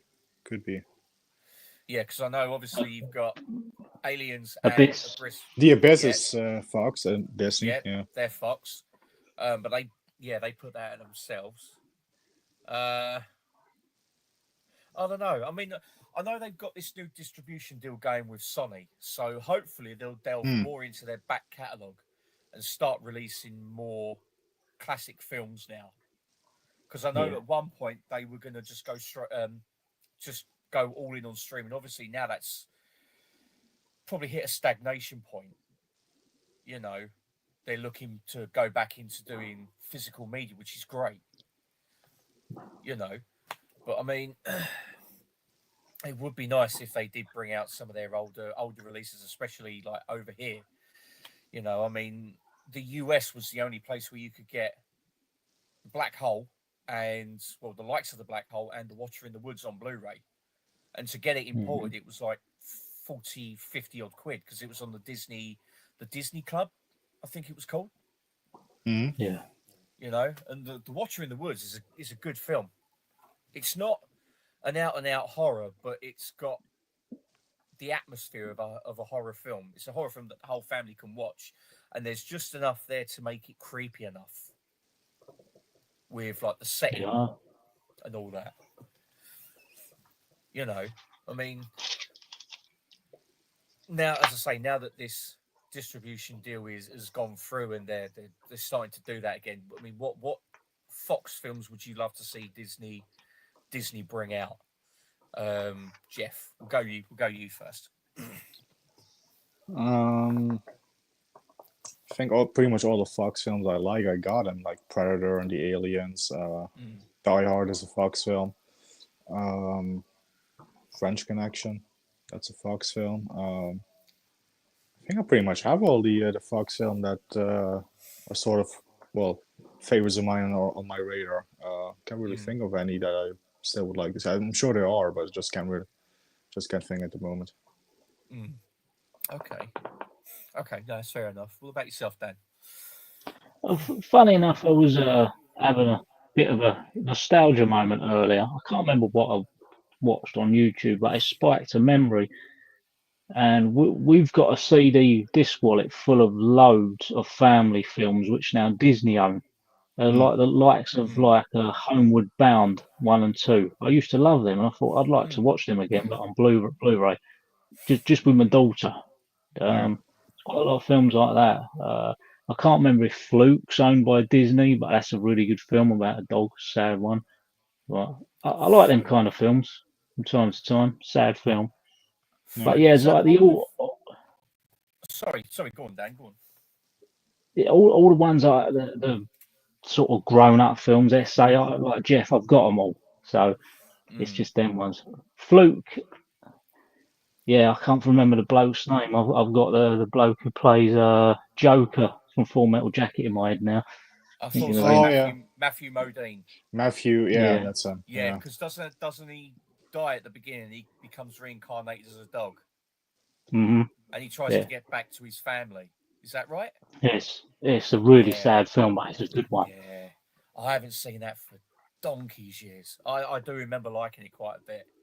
And Homeward Bound, there was two versions, wasn't there? You've got the original one from the 70s, and then you had the remake from the 90s with Michael J. Fox.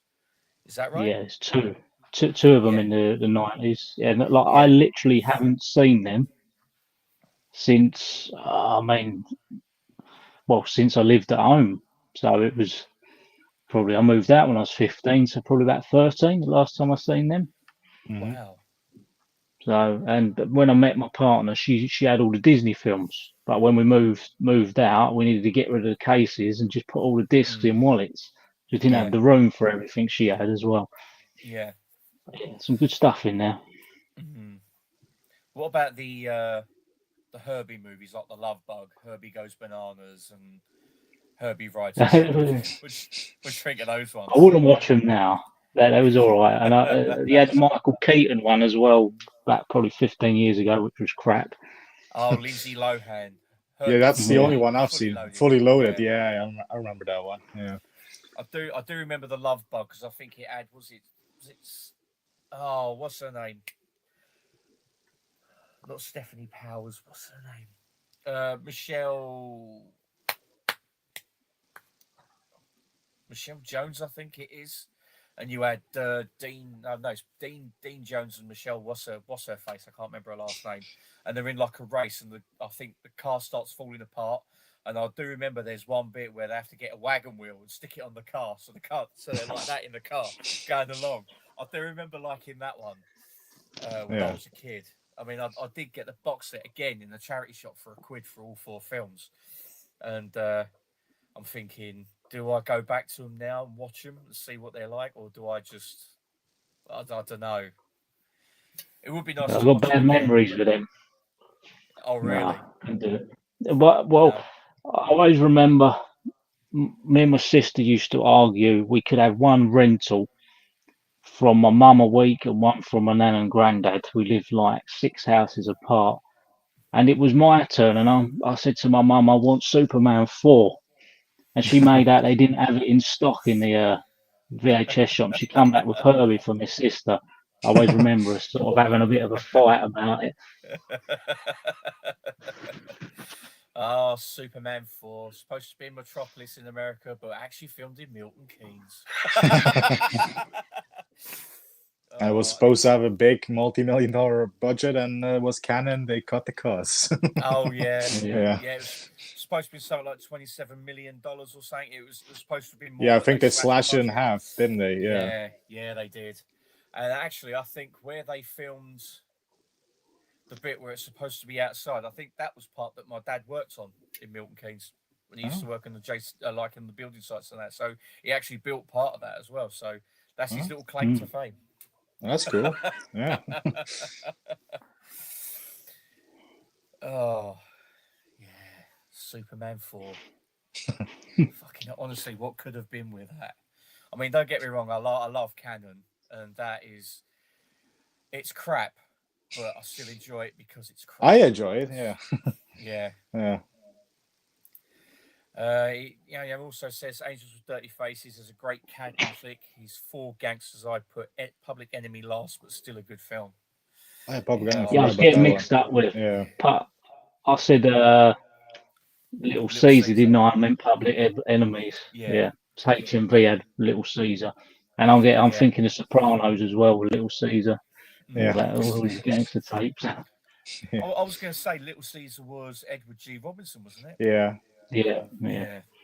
See, I haven't watched these films. When I look at the front covers, I just see who's in it, and that's about it. That's about as much as some of my movie knowledge goes. Other than that, it's just full of just random shit. He also says, I have the Cagney set on DVD too, the signature set. May upgrade to Blu-ray though, but the DVDs are good. Prefer Blu-rays over DVDs and don't purchase them as much now. Still some cause for me. Yeah, I mean, that's another thing as well. It's like with DVDs being so cheap, like sometimes £1 or even £3 for a pound in like charity shops. I mean, even some Blu-rays are dirt cheap now as well. I mean, do you find that if you can't find the Blu-ray of something, you get the DVD to tie you over, or just to see what the film is like and then upgrade later on? Do you ever find yourself doing that? Yeah. Jeff, want to go on that? Jeff? Yeah. See, I only get DVDs if there isn't a Blu-ray or well, even nowadays 4K edition of it. There's nothing wrong with DVD. I mean, I still have plenty of DVDs, obviously, in my collection. But if I can, I would love to get them on Blu-ray first. If it's a film I really hold dear, get it on 4K.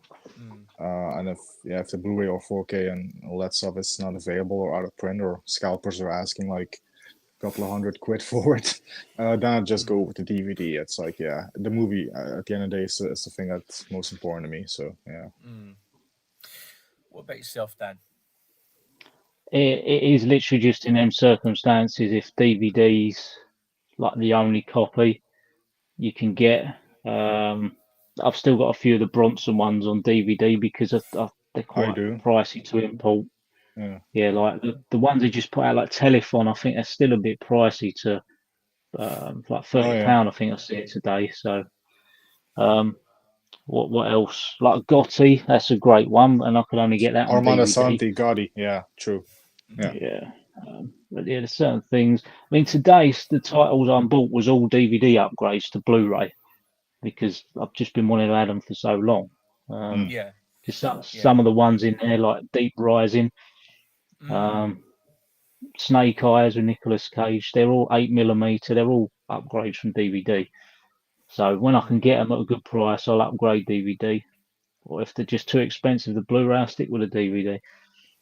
Yeah. No, I can totally agree with what both of you have said. I mean, for me as well, if it's a film that I've not seen, I find that, do I really want to drop £15 on a Blu-ray and find out it's a load of crap? You know, I mean, I've done that quite a few times. I've bought the Blu-ray, I've watched it, and I've gone, actually, that's pretty shit. But the DVD was £1, you know, so I've sold the Blu-ray on, not got as back what I sold it for, bought it for. But then there's times when I've bought the DVD because it was, say, like 50p or £1, and I've watched it and I've really enjoyed it. And then when it came to buying the Blu-ray, I bought it and then given the DVD away. So that's kind of another thing that I use DVD for. But I think I'm pretty much like yourself. If the Blu-ray's too expensive, I'll get the DVD to tie me over until the Blu-ray comes down, and then upgrade when it's cheap enough. I mean, because I do think that some of the, again, going back to what we were saying with Signal One with their bare bones releases, some of the prices are pretty silly for what they're offering. But then you get certain titles come out loaded with extra like special features and that, and they're like £15. So it's like, right, but that's a no-brainer over a £12.99 release with bugger all on it, or £15 for just the film and the trailer. Yeah. You know. He also says, I'm all about the film over the edition and the quality, but I do prefer Blu-ray.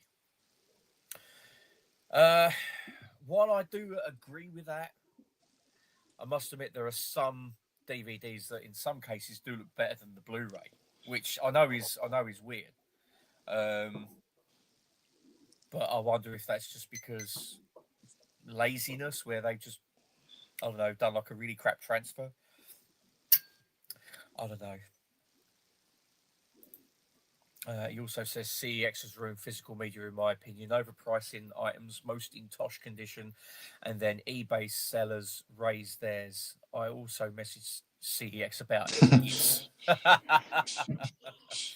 No, I have to agree with that. I have to agree with that. I mean, I'll give you an example.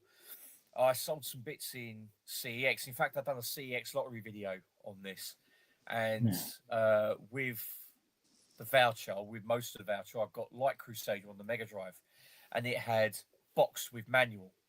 And when I got it through, done the video, the outside of the box looked absolutely fine. But then when I opened it up, the booklet had fallen apart and someone had sellotaped it all together, and the label had started to come off the cartridge. And I'm like, 45 quid for that. I would have done that as without manual, because the manual was absolutely shocking. Absolutely shocking. And they've still got the cheek to charge 45 quid for it.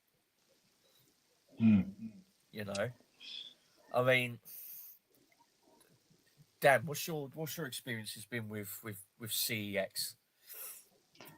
I really don't like them. I mean, I feel I'm robbed if I go in there. I know it's my choice, but Yeah. if I trade stuff in, I mean, now with eBay, with no sellers fees, anything of I think I'm going to at least get £3 for, I'll put on eBay. The rest will just go to charity shop. But no CEX, I mean, with this massive spike in retro gaming, it's sort of the place everyone knew it as like the kind of hub. But I mean, they're a terrible company. They really are.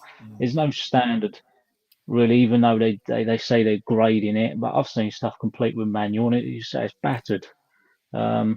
I just don't buy from there. We might browse if my daughter wants a particular film. We might go in there if HMV hasn't got it. We might go in there, but I haven't bought anything for quite a while. Just not for me. They are massively overpriced. When you look at the boutique titles, and when like the Arrow Shocktober's on, and they're £8 or something in HMV, and then CX are doing them 12 to 14. It's crazy. Yeah, you Not know what? keen I on have to. No, I have to agree with that. I mean, when I sold Crawl Space, I thought this was back when eBay was still charging the fees. I thought, you know what? I won't watch Crawl Space again. I paid, what was it, 16, 17 quid for it. I sold it in there. I got a tenner back. I thought, oh, you know what? I'll just take the hit. I don't care. They've still got that same copy in there for 18 quid. Yeah. It's You preposterous. know what really gets me with it? I was watching. I like the channel, I like the guy, and he's almost at the journey of his finishing his gaming collection for his wish list, and now he said he's going to pick back up with his Blu-rays, and he said I'm going Blu-ray hunting, and I said you can't go Blu-ray hunting in the UK. Every HMV is the same. Every CX is full of fodder or overpriced stuff. It's not hunting. It's two places. Hunting was like as when I met up with you, like we said years ago, in the West End there was 9, 10 shops. That was hunting when you know it was going to be different in each one. Yeah, yeah, So no. easily. Easily. That's the thing as well with the high street. There used to be so many places to buy films. If one shop didn't have it, you guaranteed at least one or two other shops did, and it would either be competitively priced or it would be the same. Yeah. Now, because of eBay, because of CEX, there's HMV, maybe Asda.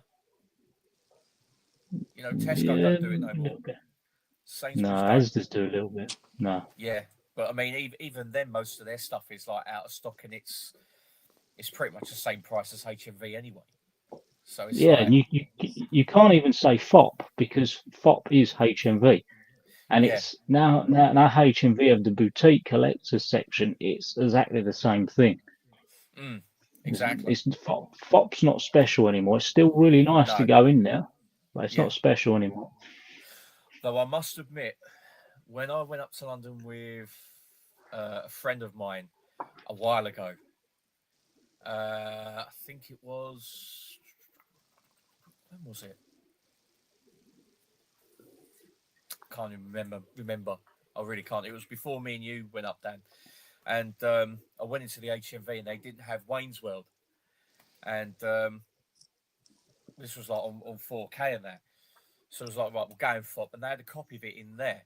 So it's like, I will admit, sometimes what HMV doesn't have, they might have one or two copies of, but it's very, very rare. Very rare indeed. You know, I mean, I don't know if it's the same for you, Jeff, where you are. I mean, I don't know if you've got CEX. No, we don't. No. No. No. What about like other places that you've got for physical media, like secondhand stores or anything? Yeah, we do have some charity shops and stuff like that, and well, usually where I go is about 5 minutes from me. It's in Germany because I live right on the border. Germany has a great shop. You know, they got like electronics like TVs and Blu-ray players and stuff like that, but they also got movies and Blu-rays and 4Ks obviously. So that's usually where I go. Usually, Germany is a place to go for me. That seems strange. You just pop into Germany from Holland. It's like literally. I know. Open borders. I know. Yeah. You just imagine it, can't you? Mum, I won't be long. I'm just popping to Germany. Be back in about half an hour, all right? But mind you, though, I suppose. Well, no, I was going to say, I suppose it could be the same with us, like popping to like a different county, you know, but going into like a different country altogether, it's just like five minutes. Bloody hell. Oh, that'd be It's 5 minute car drive, and if I walk, it's 10 minutes. So yeah. Wow, that's insane. That really is insane. Well, it's very fortunate for me because Germany is cheaper with the gas prices, so that's where I always gas up my car as well in Germany. Oh, okay. Okay, that's cool. And cigarettes are cheaper as well, so that's a plus for me. Excellent. Best not tell me brother-in-law then. He also says the reason CEX is pronounced is because they fuck you over. Overpriced reprint in incomplete smudgy discs that look like someone's had a wank all over it. Scratches, etc. Occasionally someone mint. No, I have to agree with that. Again, going back to that Gremlins disc, I thought 4Ks couldn't get a scratch unless you took a screwdriver to it and just went, oh, fuck him up. But seeing this had that scratch that couldn't be removed whatsoever, no, I have to agree with that. I think it's very rare when you get something that's in pretty much pristine condition and it's a bargain. It's very, very rare. Very rare indeed. It's probably as rare as rocking all shit, but I only purchase DVDs now from charity shops if they're in nice condition. I wipe the discs and the case over. But film had to be a film I wanted to watch. Also, if there's a Blu-ray that's silly prices, then I'll get the DVD. Yeah, that's what we were saying about. But I don't purchase DVDs much now. But 28 Days Blu-ray is awful. The DVD's actually better. I think I actually had 28 Days Later on DVD. I think that was one of the. Yeah, I think that was one of the ones I bought when it first came out. And I must admit, I did like it, but it was one that, again, I wouldn't watch again. You know, I think that's. I'm not keen. No, I can certainly see why. I can certainly see why. It's a very downbeat film. I think it's just very, very heavy. It's just everything's like it's just constant. You know, by the end of it, you just feel emotionally drained. Just emotionally. Yeah, even got the soldiers who get rape in it, don't they, as well? I think a bit far now. Yeah, I think that's another thing as well that kind of like it just beats you down every single time. As soon as you think there's like something, it's like, nope, get back down there, massive stick, whack. It's like, no, thanks. And again, He also says, I was born in the mid-90s, growing up here in the Black Country, in the sea, Midlands. We had 4 markets that sold tons of VHS, DVDs, games, blockbusters, walls, corner shops, etc. But now it's bugger all. Mhm. No, I have to agree with that. I mean, being like born in '82. I mean, as I said in my video for like video shops, and even like the one previous for like gaming shops and that, they were literally 10 a penny. You could fall out of one and fall into another one, and 9 times out of 10, what they didn't have, another one would. You know. Yeah. I mean, bloody hell, blockbusters. I used to love going in there in Harlow. I really did. Used to love going in there with my dad as well, because again, he was a big movie fan as well. And it was from there that I picked up Stargate on VHS. Just literally just bought it. $7.99 pre-owned. Sorry, not pre-owned. X-rent. I thought, fuck it, I don't care. I want the film. And we sat down and we watched it, all of us, and it was like, that was brilliant. Absolutely loved it. I mean, Dad loved it so much. He wanted to watch it again the next day. Do you remember the Mega Drive game that come out for it as well? I've got it. Oh, you got it, yeah. I like that game. I've got it here somewhere. I know I have. But yeah, I love that game. So good.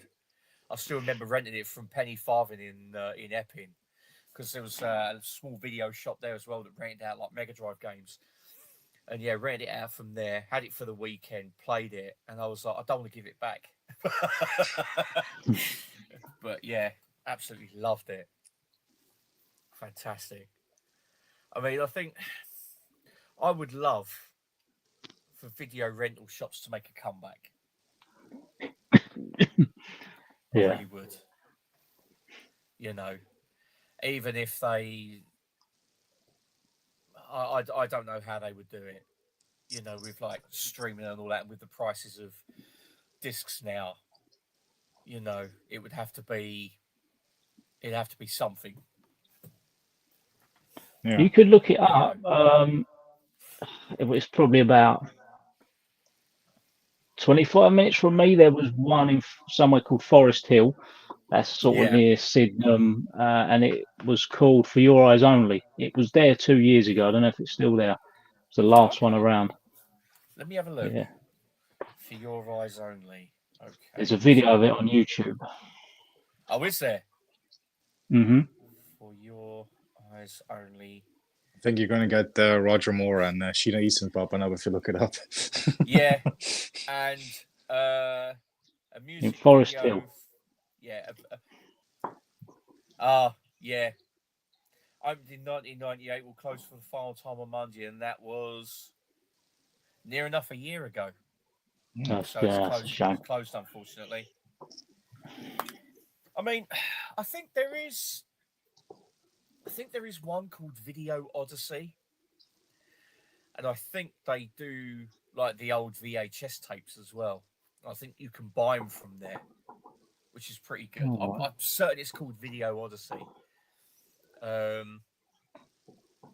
But yeah, I just used to love just going in places like Mr. Video in Brentwood, 123 Video down Ongar, which was actually at 123 Ongar High Street. So it was a brilliant name, you know, and it was just like getting to know the owners of the shops, and it's like, oh well, I've got this coming in. Do you want me to put it aside for you so you can rent it out and stuff like that? Yeah. You know, just used to love places like that. You know, I mean, I don't know. It's crap now when you think about it. It really is. Yeah, it is. It is. I mean, I don't know what the situation is like with where you are, Jeff. I mean, like with like video stores and stuff like that, like how like the rental market used to be over there and that. But Yeah, I mean, obviously there's nothing now, but yeah, there used to be plenty of video shops here as well. Yeah. I mean, it would be great if they did make a comeback. I know I've said it quite a few times, but you know, it's just going in there, seeing the movie posters up on the wall, seeing the standees, you know, just seeing racks and racks of video cassettes, you know, and as I said in my video, like going into like Mr. Video, and on the counter there would be like a folder of like other titles that he had in like scanned, Yeah. you know, and then up on the wall there'd be like a TV with like a film on and like a fridge with like loads of like soft drinks in. And I do remember that he had the standee for Life Force, and I was like, I really want that. I really want that standee, you know. And he had like a massive Day of the Dead poster on the front of the counter, and it used to freak me out every time I went in there. But I got so used to it, I was like, that's actually pretty cool, you know, stuff like that. You know. Quick question: as you're talking about standees, straight away in my head, I got the best ever standee to feature in a movie. What is it? Oh, Last Action Hero. Yeah, there you go. yeah, yeah. Yes, Stallone as definitely. the Terminator in T2. Yeah. Yeah. Yeah. Yeah. And there's also a nice little follow up to that with Demolition Man, where he says about the Schwarzenegger. The Schwarzenegger Presidential Library. He was He was- president. Yeah. He's like, he was president. Yeah. You know, absolutely brilliant. I love That was the And best thing ever as a kid when I see that, and I thought, oh, Stallone in The Last Action Hero. Yeah. Couldn't wait Yeah. to buy the film. It was brilliant, absolutely brilliant. They even brought the President Schwarzenegger joke back in the Expendables in the first one, where Arnie walks away and Bruce Willis like, what's his fucking problem? He wants to be president. Yeah. Some of the wisecracks in that, when Schwarzenegger says, give it to my friend, he loves running around in the He jungle. loves running in the jungle, yeah. The first two of those films were really great. They really were. I mean, Yeah, especially the second one where had some great, yeah. Who's Yeah. next? Rainbow? Yeah. And then he says, oh, you're always coming back. It's my turn. I'll now. be I'm sorry back, yeah. about that." Yeah, Yeah. that's it. And then you've got when Chuck Norris comes in, he says like one of the Chuck Norris jokes. He says, who's next? Rambo? Yeah. Yeah. Chuck Norris himself does a Chuck Norris joke in that where he said, where Sly says, I heard a rumor you were bitten by a king cobra. Yeah, I did. But after 5 days of agonizing pain, the cobra died. See, they would make a great double bill. The third one, not so much. Not so much. The fourth one, Yeah. I won't even entertain. I still take the third over the fourth, but yeah. Yeah. I had the chance of watching the fourth on. I think it was when I was last time I went over to the States, and I was like, "Fuck it, Die Hard. I'm putting that on instead." Yeah. Choice between Expendables 4 and Die Hard. Yeah, Die Hard wins everything. Die Hard, yeah. Yeah, Every day of the week, twice on Sunday. Yeah. Yeah, and once on a Monday. Yeah. But I think any film, even if they were to make a film called Crab Creatures from Mars, I would pick that over Expendables 4. He also says, I really miss Woolworths. Also, they had fair prices. My local Woolworths shop is now a heron. It's still the exact same inside, just a different shop. Yeah, I must admit, I miss Woolies as well. The one in Chelmsford, it was absolutely huge, and it had two entrances, and the back entrance is now an entertainer. The front entrance is Barclays Bank. Oh. Yeah. The one in Harlow's Barclays Bank as well. Oh, God. So I had one issue with Woolworths is, in the end, they started to do their VHS and DVD in a white case with the artwork in the centre, and they had Woolworths Worth It price. I just thought, no, yeah, terrible. I did see a few of those in the charity shop the other day. I think it was Thursday, literally up the town where I'm working, and I saw them and I was like, oh God, yeah, I remember them. They're like, they looked cheap and nasty releases. Yeah. But I think they were like 50p each. And I'm thinking, even that's 50p too much for a bog standard release like that. Yeah. But yeah, Woolworths. I used to love going into the Romford one because their music and video and even their game section was better than all the other Woolworths. And I remember getting Warlock on the Mega Drive out of there. I think it was like 15 quid, down from 40. So I was like, yeah, I'll have that. Oh yeah, yeah. Yeah, I still can't get off the first level even after all this time. 27 years later. Yeah, I'm still stuck on the first level. Yeah, fuck that shit. Game's good, but no, it's too hard.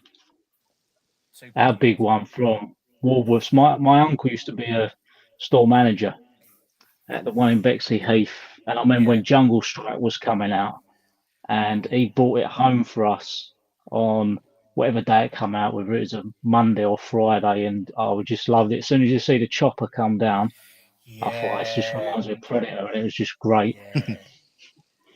Jungle Strike is an absolute classic.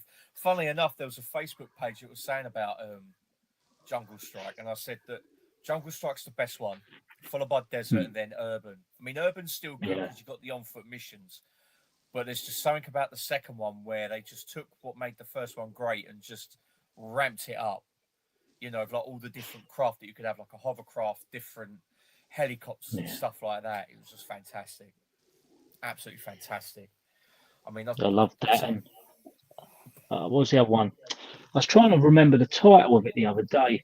I know it was Predator 2 on the Mega Drive, but I don't know if it's called Concrete Jungle, but I used to play that a lot around the same time. Predator 2 Concrete Jungles on the PS2 and Xbox. There was a Predator 2 top-down one, which it was Yes. really good. Yeah, that was on the Master System as well. Oh, really? Okay. Yeah, but the Mega Drive one, I've actually got a copy of it. I bought it when it was dirt cheap on eBay. I think I paid about 15 quid and it was complete. Was it eBay or was it one of the retro game places? I can't remember. But yeah, it was about 15 quid and it was complete. Great game. Absolutely rock hard though. Yeah. Absolutely rock hard. But yeah, absolutely loved it. What was your favourite first console, Jeff? Was it PS2 or PS1? It's PS1, wasn't it? Yeah, PS1 was my first. Yeah. Yeah, okay. I'll tell you what, you need to get on some of those Mega Drive games. I think you'll be pleasantly surprised. Pleasantly surprised. I mean, yeah, we can definitely recommend the Strike games, and I'd even put out there as well, Road Rash 1 and 2 and Skitching. Yeah, Road Rash 1 and 2 Road was Rash great. is excellent games. I mean, Skitching's the one. It's like Road Rash, but you're on rollerblades and you've got weapons. You can have like a cattle prod and stuff like that. And you can do tricks when you use like ramps and stuff. And yeah, really good fun. Really good fun skitching. I've got one for you, Jeff, if you haven't played it on PlayStation 1. Top-down shooter, Loaded. Loaded. That's really good. Loaded. It does ring a bell, but I don't think I've played it. Hang on, Yeah. back in a minute. Yeah.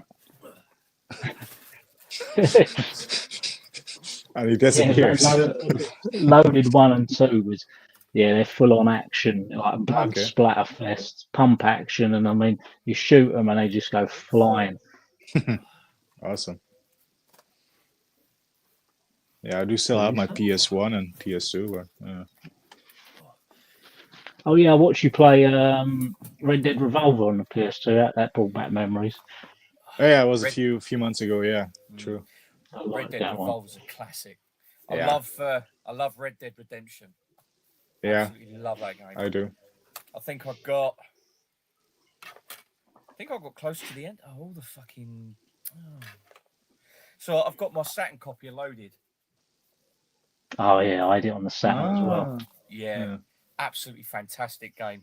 And I forgot that all the little teeth that hold the disc in, they've all snapped off. So I've had to put the disc underneath in the little tray so it doesn't move. Completely forgot all about that. So I'm like, what's that rattling? I was like, oh shit. But yeah, I think I've got this, and I've got the second one on the PS1. Well, I think it has more characters or something. But yeah, the first one is just absolutely insane. It's as soon as you get that pump action, it's amazing. Oh yeah. It's just you just got that from the get go. It's just absolute. It's great fun though, gory as hell, but good fun. Awesome. Yeah, really is good fun. I'm trying to think what else there was. Oh, if you're from the PlayStation 1 era, you must have played Alien Trilogy. Yeah, and our trilogy as well. Yeah. That's even better. Oh, I love that game. I tried to record footage of it for a playthrough because I've got a disc drive from my laptop. I've got an emulator. Oh yeah. And, put the disc in, playing it, and then all of a sudden it came up.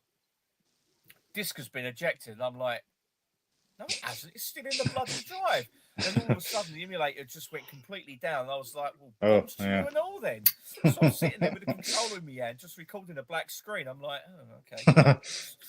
Screw it. The But, Die Hard trilogy, the first one I loved, and there was that one in the taxi I could never do. It just kept Yeah, that's blowing the up. third one. Yeah. Never oh, do it. yeah. Yeah, where you can run them over. You Yeah. can run them over, you got all blood splattered up the windscreen. He goes, hey, sorry. Yeah. I think I completed part 3 once. And I have I no never I think idea I how to did. this day. Yeah. No idea how. I know that Die Hard 2 was like a light gun kind of game, wasn't it? Yeah. Yeah, the only way I could complete that is by putting in a cheat. Mm. Because it was just too fucking hard.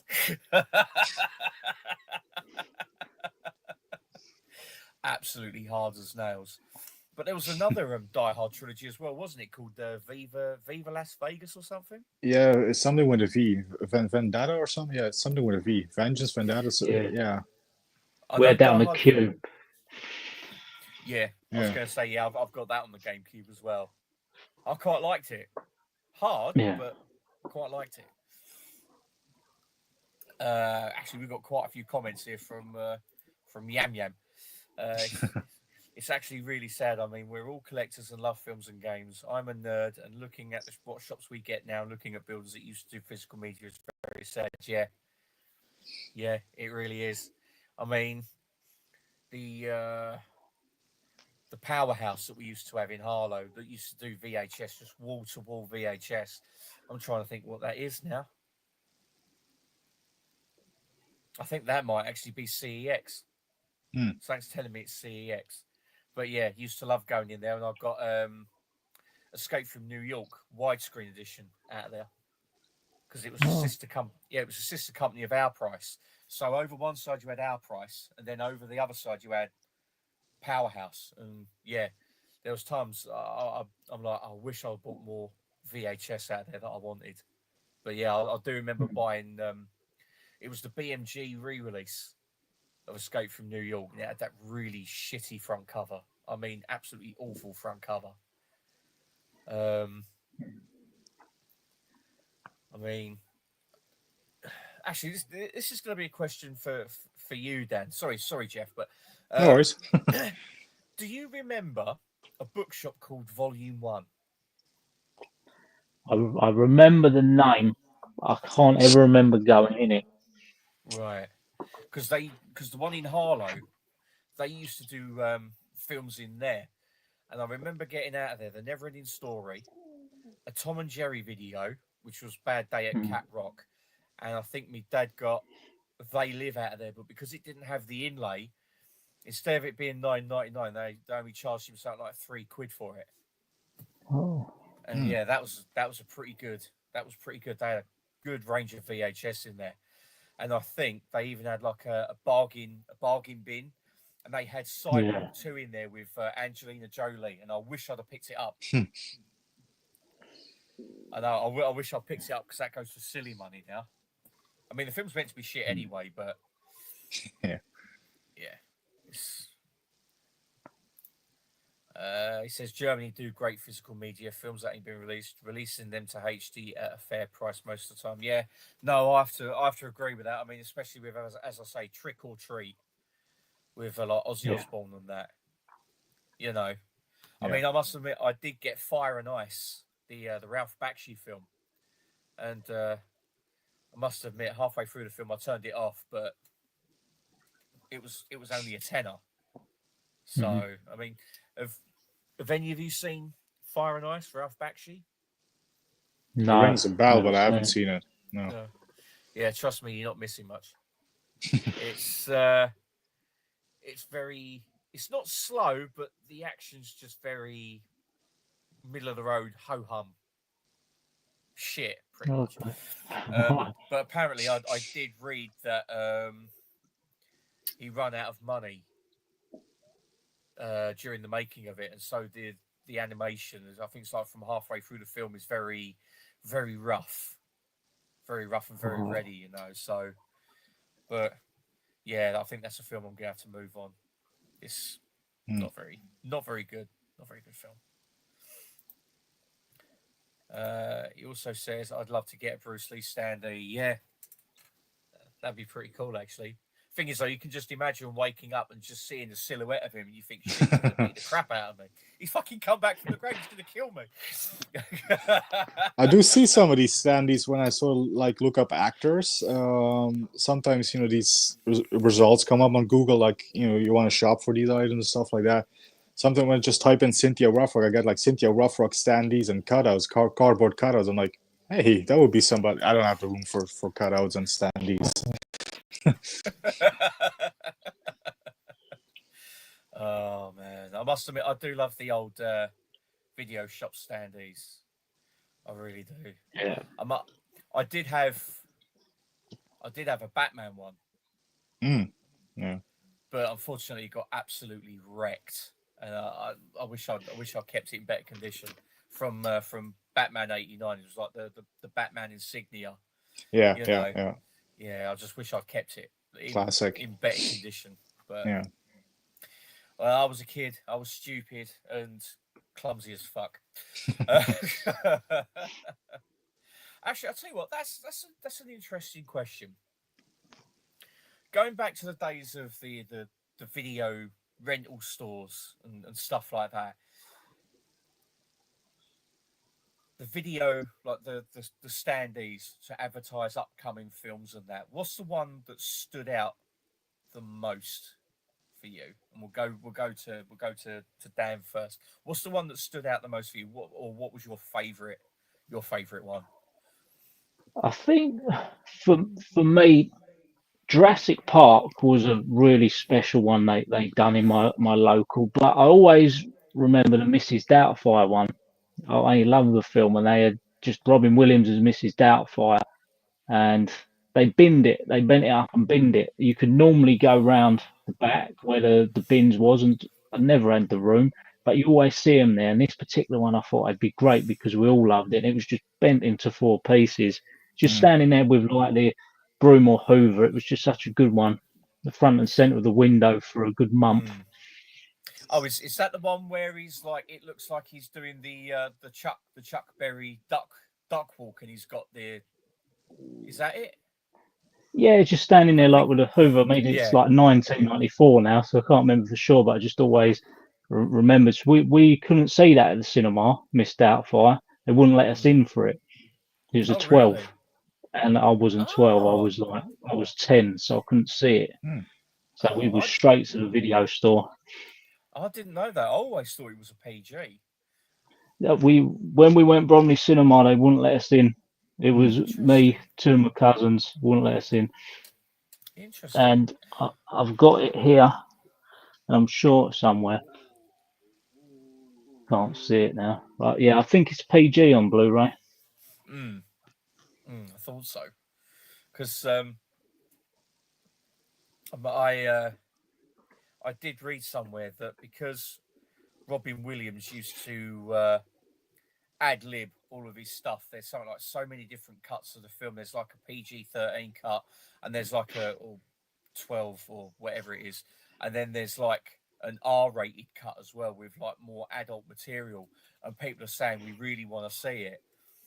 I'd love to see a more kind of not more adult version, but with a few more jokes like that. That'd be quite interesting. Even if it's just a I think it's hilarious. Oh, yeah. It is such a funny film. Hey, do you want to see my impression of every the hot time. dog?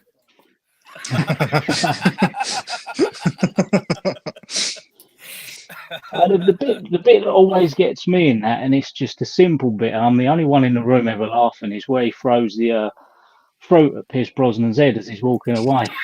Yeah. Yeah, I must admit that bit cracks me up every single time. That's at the pool side, isn't it? Yeah. Yeah. Oh, I haven't seen that film in ages. I'm going to have to give it another watch. But yeah, that just cracks me up. And I think there's the bit where he drops the mask out the window and it gets run over. So he has to stick his face in the pie and he goes, "Hello!"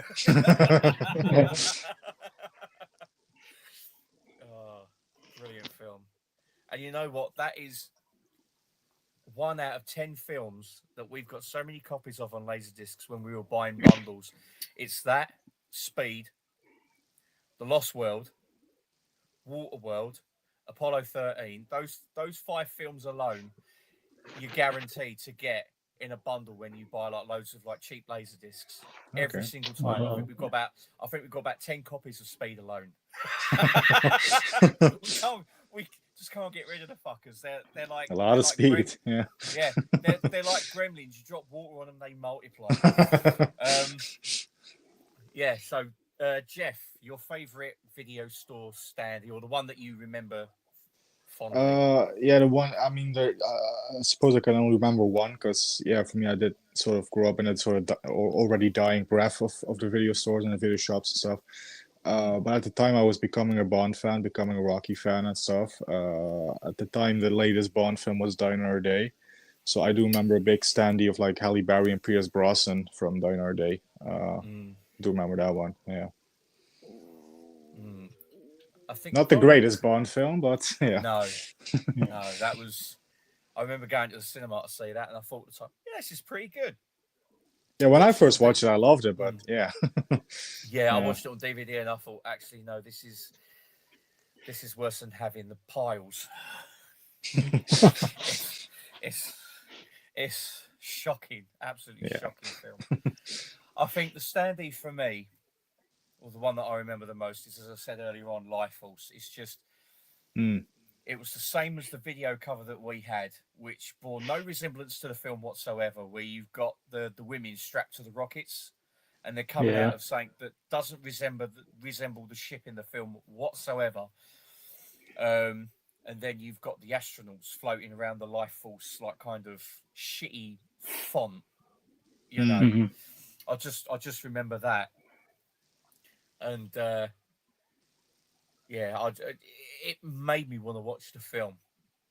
Not because of the nude women. Well, that might have been. Well, they should have used Matilda May in her birthday suit for the standee. That would have sold everyone on the film. I would have run out the shop with the standee and said, "Mine now," you know. Yeah.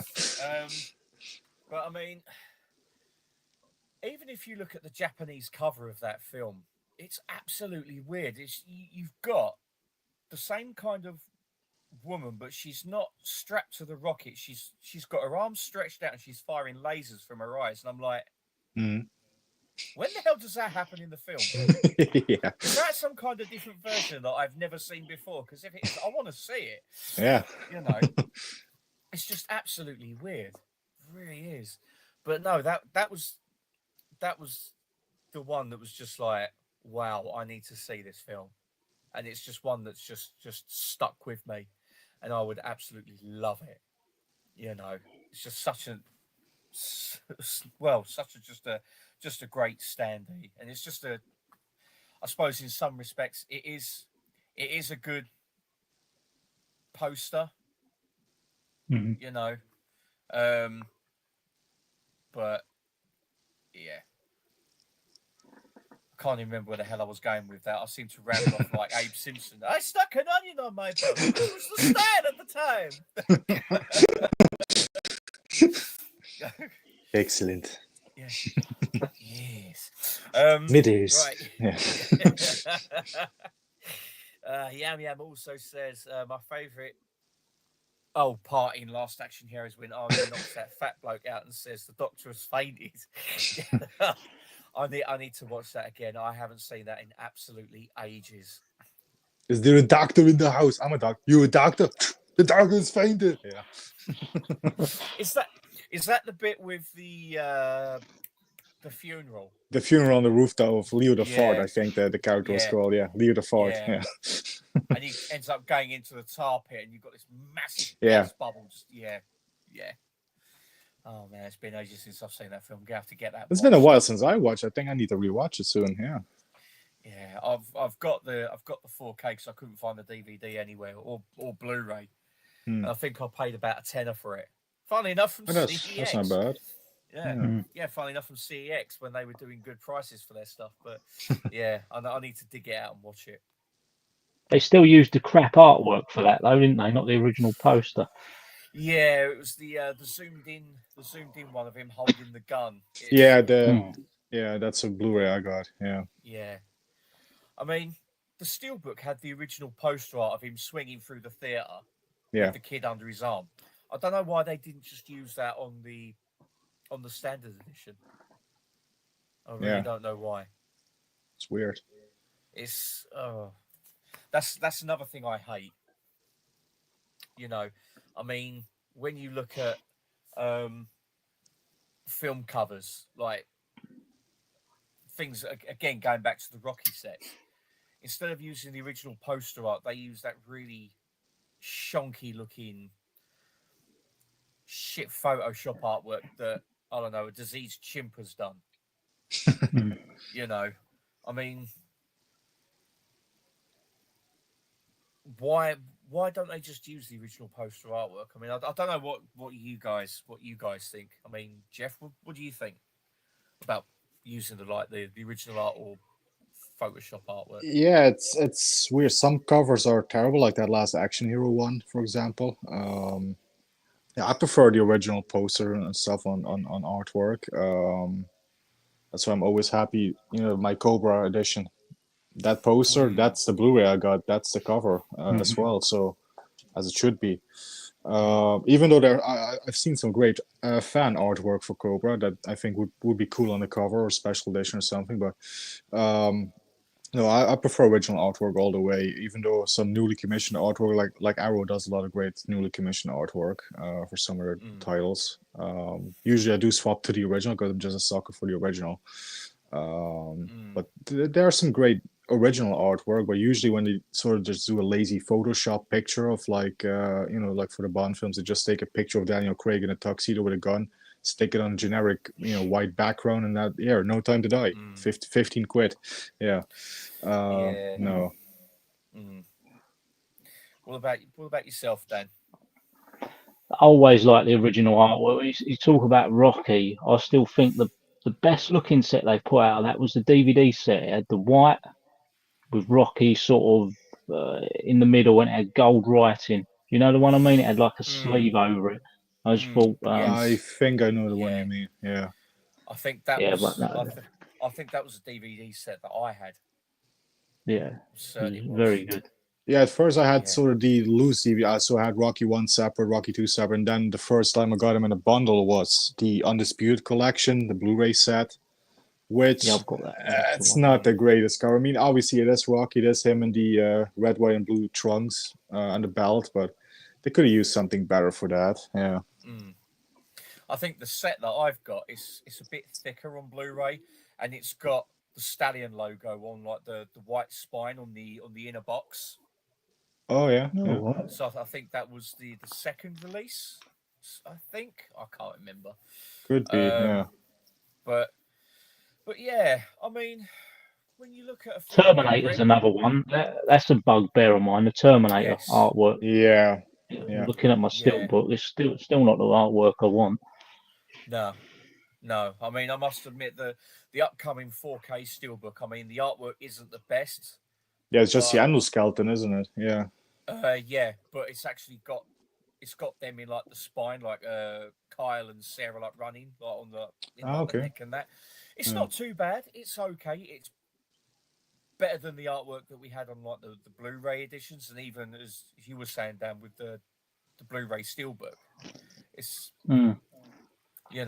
but it's like, why don't they just use the original poster art? It's simpler, and to be honest, he looks fucking terrifying. He looks like, right, okay, he can poke my fingers out just by looking at me. Yeah, that's that another one. original poster. Oh yeah. Yeah. Yeah, I prefer the poster you got on your walls much better. yeah, that's a hell of a that's lot the better. poster. Yeah. Yeah, that's a hell of a lot better. I mean, it's like, as I shared with you, Dan, on WhatsApp, that kickboxer artwork that I done. Yeah. For the Blu-ray. The Blu-ray that came out, the Lionsgate one, that is absolutely terrible. His body is disproportionate to the head that's been plastered on. It looks shocking. Yeah. Absolutely shocking. That's the one I got, a kickboxer. That's the one I got. Yeah. Oh no, I've got the UK Lionsgate one.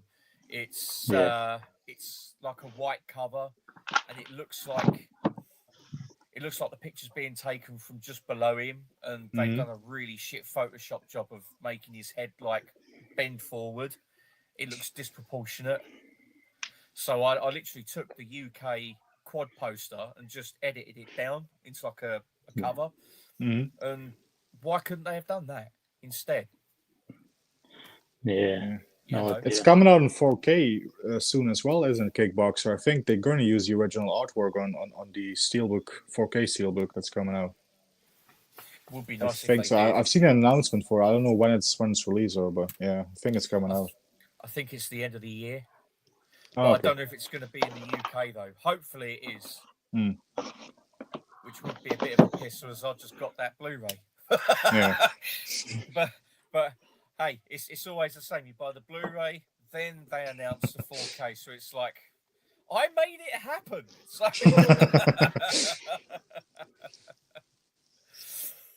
oh, that's another thing as well with what what films released in the US on like 4K, let's just say like The Blob, you know, would you like to see within the next year, let's just say?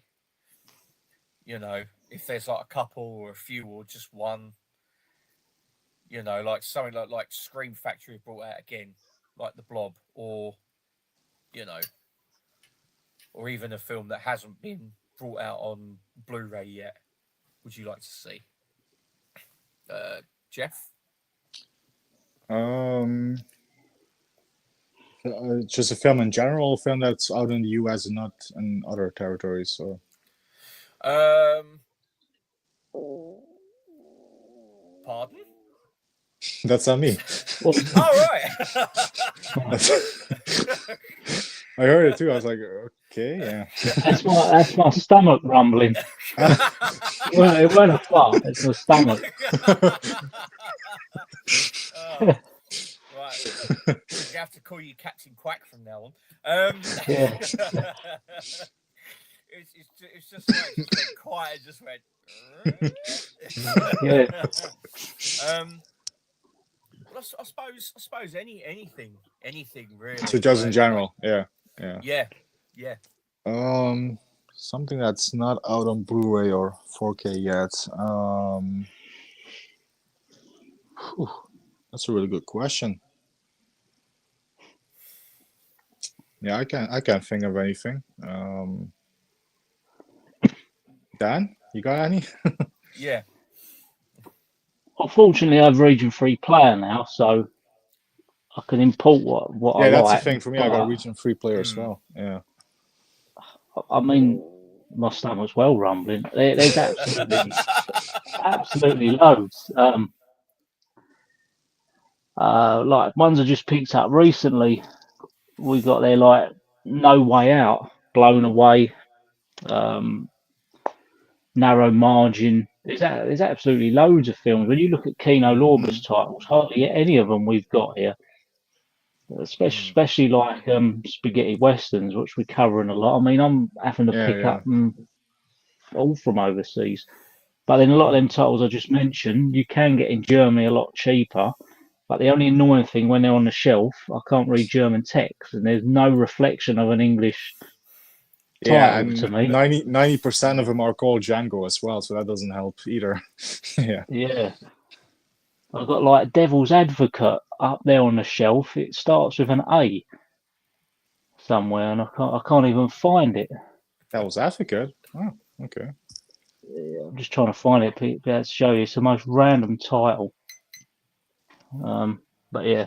So it's like when we're going through it, and if I ask my other half to pick a film and say it's a German release, she can't find it. I think I've got the Oh UK yeah. Blu-ray of Devil's Advocate. Yeah. No, it starts with it's like I'm. Look at that. Oh, yeah, I was fortunate enough to pick up the UK release of it. Yeah. Im Auftrag des Teufels. Yeah. That's the one. Yeah. I Which had this before does the not UK come translate to the out. Devil's Advocate, by the way. It's a poor translation. You know what? I took German lessons in school, and no wonder I got an F. I only know a few words in German, and that's literally that's the limit to my knowledge. I know that Autobahn is motorway, and that's literally it. Autobahn, yeah. Yeah. Yeah. True. For myself, yeah, I mean, I'm in pretty much the same boat. I mean, I've got a multi-region 4K player. Yeah. And I've just been buying like imports, you know.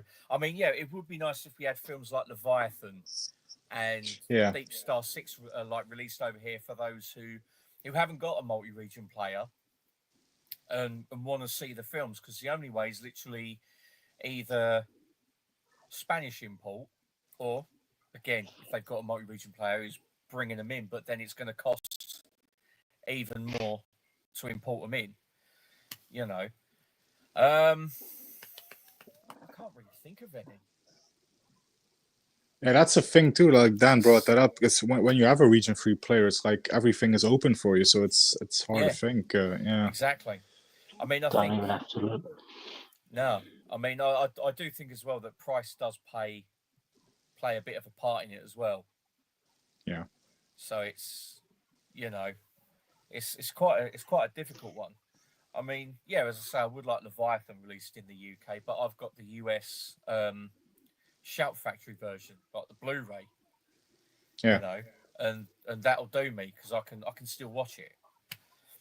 But I don't know. I mean, I suppose you can't even say the Blob remake because that's Umbrella.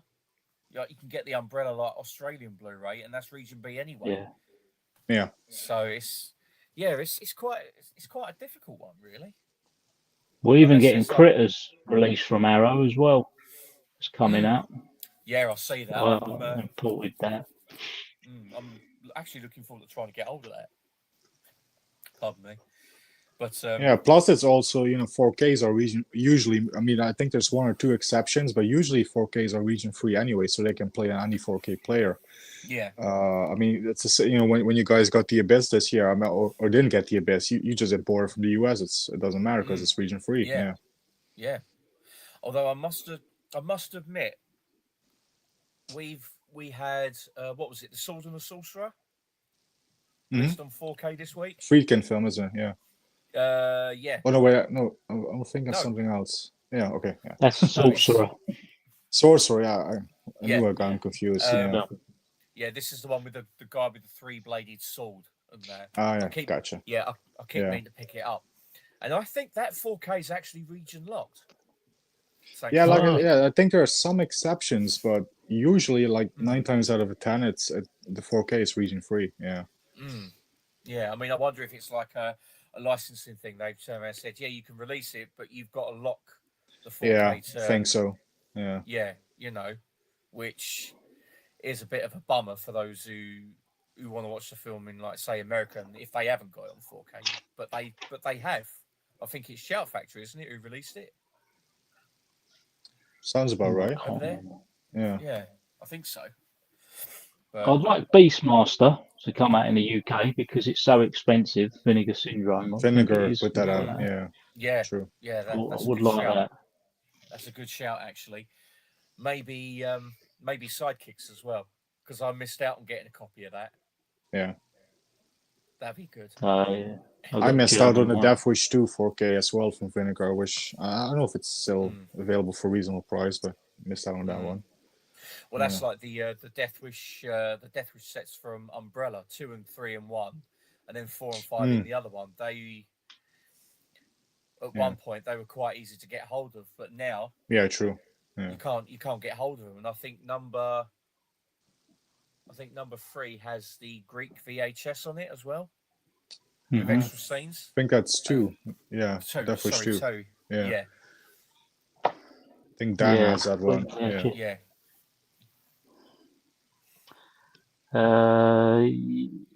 Death Wish 2 unrated director's cut.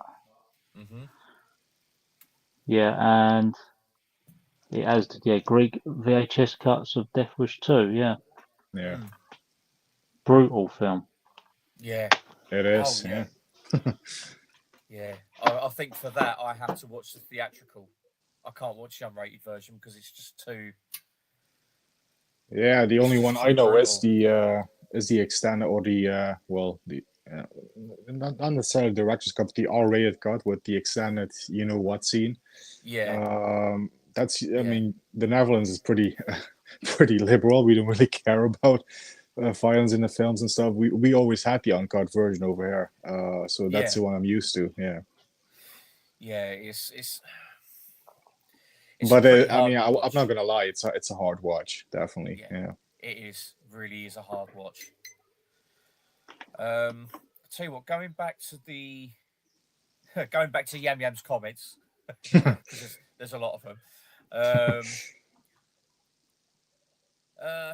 no, we've actually seen that one, haven't we? We've seen that one. Think so. Yep, because that was the Seen last that one. one? Yeah. Yep, we've seen that one. Yeah, I This remember those. is yeah. Yeah, This is I remember those Welly's own DVDs and VHS. They were rank. The poster artwork was tiny in the middle. I used to pick up a VHS and a lucky bag and some pick and mix. Oh yeah, the old Woolies pick and mix. It was just literally sweets as far as the eye could see, and you won and basically it was a lucky bag of who stuck their hand in what and what you're going to get instead. He says, I also prefer the tellies in the 2000s, the big chunky tellies. The flat top on the telly could be used as a shelf. They last longer, built to last, as I prefer the sound even on low setting. I have Yeah, nostalgia for them, Yeah. but I do prefer my flat screen nowadays. yeah, yeah. I think Yeah, if you watch I it, agree with him. The sound on these new TVs, I just can't Mm. hear properly. The dialogue, and then you just get like say an explosion, and it's all over the place. That But is something I have yeah, noticed. Like dialogue is low, but then action is always loud. It's yeah, weird. Yeah. yeah, it is Nighcam very, stereo was the way to go. yeah, 2.1 yeah. Nighcam on a Sony Trinitron. Mm, man, yeah. I'll tell you what, I still remember the first big TV that I had in my room, and it was a Samsung, and you had the big chunky power button that was literally the Mm. same size as the plastic strip along the bottom, where the It's little silver. no, it was black. Oh, it's It was black. black. Oh, okay. Yeah, and it's literally as soon as you go to push the button in, you either struck lucky and was able to push the button in, or you end up scraping all the skin off your thumb. it was one of those ones. I'll tell you what, that TV it outlasted two VHS players. It was Mm. that Oh, good.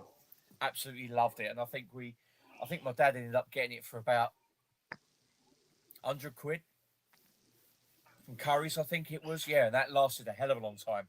I Mm. watched so many episodes of Hale and Pace on that thing. It was absolutely unreal. sure. It was brilliant. No, Our first TV was a Ferguson. Do you remember Ferguson? Ferguson. Yes, yes, It I was like remember the Ferguson. surround was wooden. Yes, I Oh, one of remember them. Yeah. Yeah, Yeah, push buttons. You actually had to click it in and a dialing yeah, knob to turn on. yeah. I remember them. Bloody hell! I'll tell you what though, saying about like old TVs and old VHS players, I still remember we had a sharp VHS player with like a proper metal surround. It had like a little flap on the top, and I think that was Hmm. like the tuning in buttons and that. And I had that for a few years after like my mum and dad like gave it to me and that. And I had a Bottom Live video cassette, Bottom Live 1, Bottom Live 2 limited edition cassette. Yeah. And I watched it religiously. And this one day I stuck it in, and all of a sudden it started to go scrambled. I was like, no, no, no, no, no, no, no, no. So I pressed the stop button. It chucked the cassette out, and the tape was all caught inside and all tangled up to shit. Oh, I yeah. I went absolutely berserk. I took hammer to the thing. I was like, you bastard, smashing this thing up. I was literally doing an Eddie impression going, you bastard, smashing this thing up. It was upsetting, but it was hilarious at the same time. I just went to town with it like a fucking axe murderer. Just fucking, yeah. And in the end, I just got the tape, shoved it back in, ripped the power cord out the wall, took it outside, threw it outside, and I went, that's where you're staying, you bastard. And shut the front door. Oh man. I tell you, that's one thing I don't miss about VHS, and that's the chewing up of tapes. Mm. Yeah. Ah, the bane of every VHS and Betamax lover's Yeah. existence. It really is. He says, if I had a Cyndi Lauper standee, I'd be kissing it. Oh, Cyndi Lauper. Apparently, there is an R-rated version of Mrs. Doubtfire out there with behind the scenes, etc. Okay. And he says, which do you prefer, Mrs. Doubtfire or Jumanji? I love both, but if I had to pick, I'd go with Jumanji. But if I watch one, I have to watch the other alongside Matilda, a great triple bill. Matilda, yeah. Interesting. Interesting. What would you pick, Mrs. Doubtfire or Jumanji? We'll go Dan first of all. It's Miss Doubtfire, but I've always got a laugh when I hear Jumanji now because of Homer Simpson. Do you remember that episode? He shouts out Jumanji. Yeah. All the animals to stop. What episode was that? Was that the one where they all escaped from the zoo or something? Yeah, and he just shouts out Jumanji, so I can't take it serious now, the title. Yeah, I like Jumanji a lot, but Miss Doubtfire for me is a favourite, and I've got to say that Jumanji original, watch that over these bloody remakes, what they've done. Yeah. Yeah. Well, actually, I think the newer films, I think they're kind of like follow-ups. Yeah, they are. Yeah. I mean, I did like the first one that The Rock was in. I thought it was a lot of fun, and that there was some good parts in it. But I've just got no desire to watch the follow-up. I think that's basically for me that, you know. Yeah. But no, you can't beat the original Jumanji. But I'm not going to tell you what one I prefer. Not yet. I'm going to let Jeff say first. Yeah, I'm the same as Dan. Mrs. Doubtfire all the way. But I do like Jumanji as well. I mean, pretty much anything from that era with Robin Williams. I mean, he's one of them guys. You just met. I just can't believe it's like over 10 years since we lost him. I mean, it's hard to think about, but yeah, he was great. And yeah, especially in that period in the 90s, he turned out some absolute classics. Also, very underrated role. Underrated role for him in Insomnia as well. I got to mention that one with Pacino, where it's a more serious role, obviously more darker, and he could play that very well as well. But yes, he was a genius. Robin Williams, I absolutely love the guy. Yeah, I think he's one of the best to ever live actors. Yeah. He could whatever he played, that and 1 hour photo as well. Really creepy thing.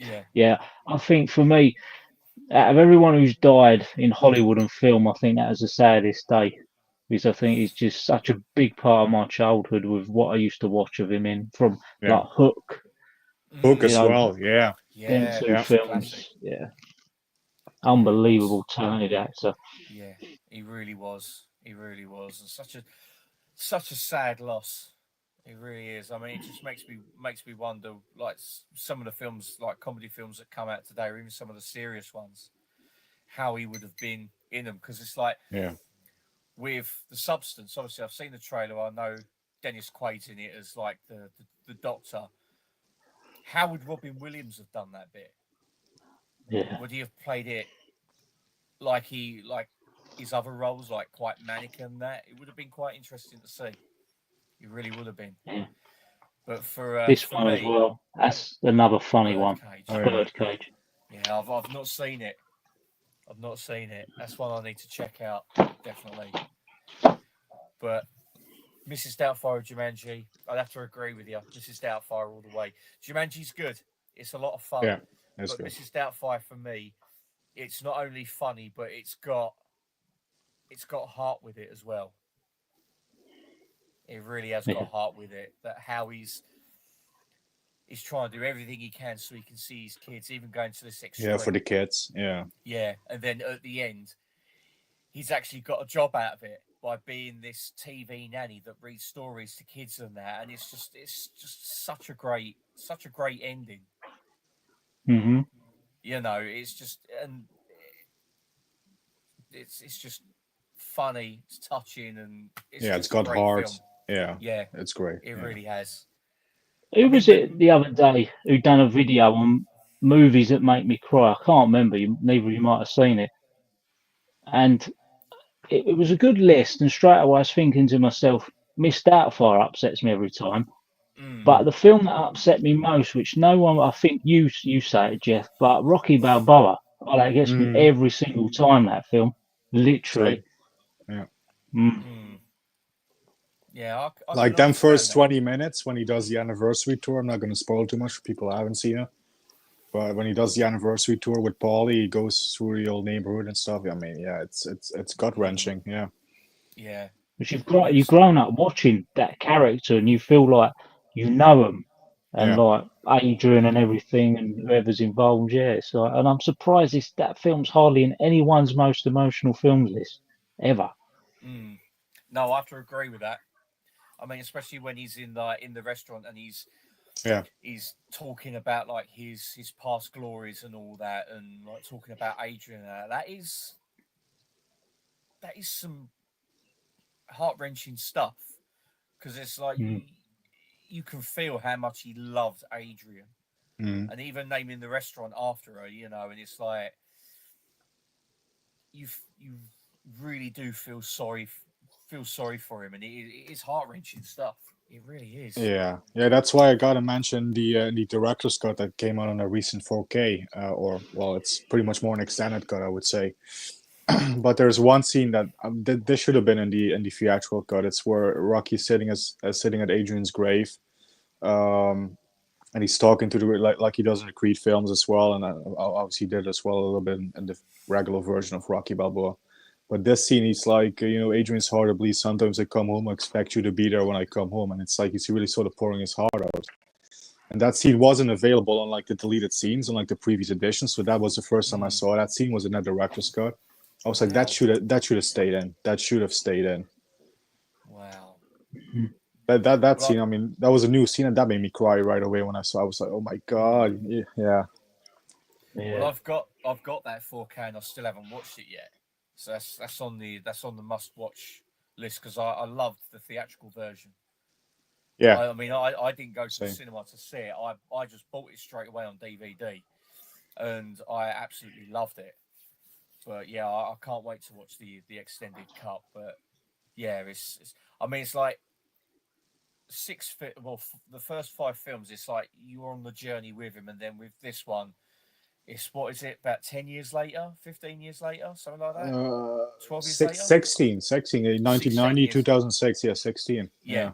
And it's like catching up with him after all this time, and then like see how things have changed. It's like, wow, that's literally it just rips your guts out. Yeah. It really is. Totally agree with that. I still stand by it. I think we said it on the Rocky stream. I think there's no other movie character who's more likable than Rocky. Even when he's a loan shark, like the enforcer for him, the collector. Yeah, the collector for Gazzo. Yeah, Mr. Gazzo. Well, Mr. Gazzo said I should get to 200 or I'll break your thumbs. Yeah. Should have broke your thumbs. Yeah. I think that the best bit in that first film is when Mickey goes to see him and he says, I want to be your manager. And he's basically... Where he's wearing this sweater in this scene. Yeah, and he's like, you didn't want to know me. What about my prime, Mick? At least you had a prime. Yeah. Yeah, and he goes... and he's just basically, as he's walking away, you can still hear him just shouting. And it's just like, wow, that's just... What I love there is when Mickey goes to leave and he opens the door and he touches his head. He's like, "Oh, shit, my hat! I forgot my hat." And he picks up the hat. Sloan comes out. "Oh, you're still there?" Close the door again. And he puts on the hat, does a little shrug with his head, and walks out. Then Sloan comes out again. That's a great scene. Didn't he say a lot of that was improvised? I watched the documentary on Netflix, and he said some of that he wasn't happy with it. He needed to go in harder. There was something, wasn't there?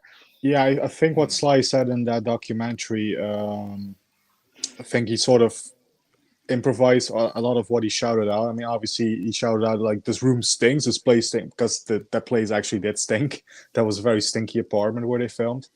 But he sort of put a lot of frustration in it, that he sort of had geared towards his own father and realized Stallone.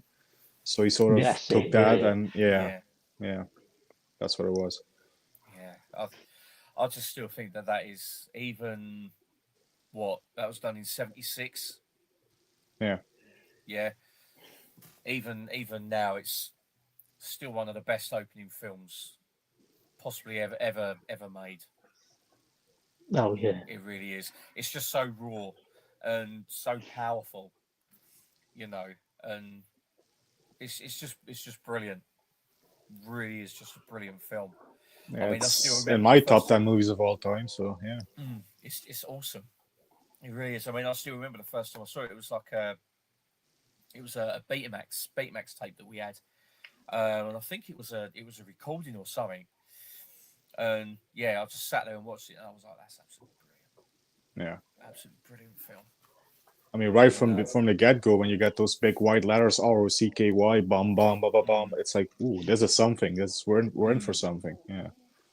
it's And just the opening You, fantastic. you shot can, coming down from Jesus onto the ring. Yeah. yeah.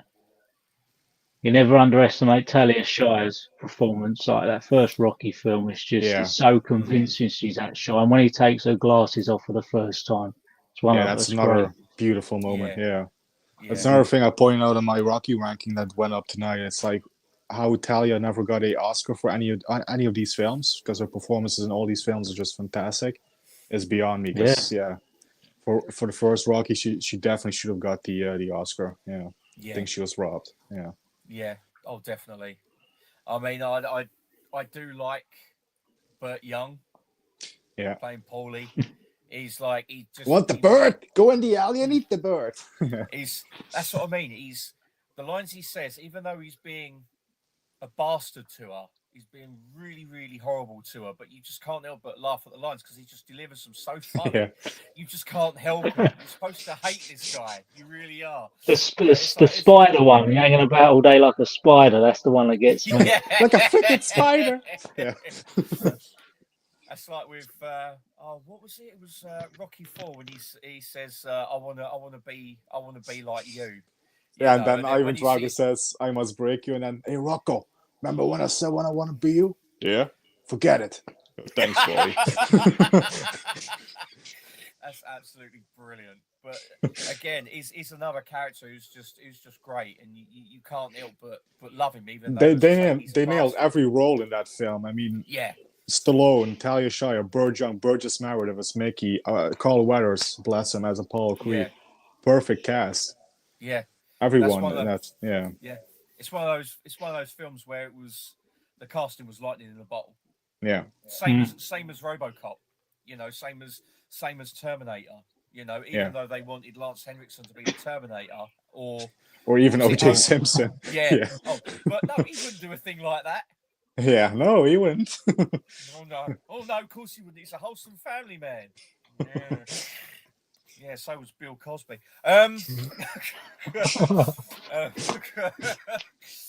But yeah, I mean, they got the casting right with Arnold Schwarzenegger being the Terminator. Yeah. The silent assassin.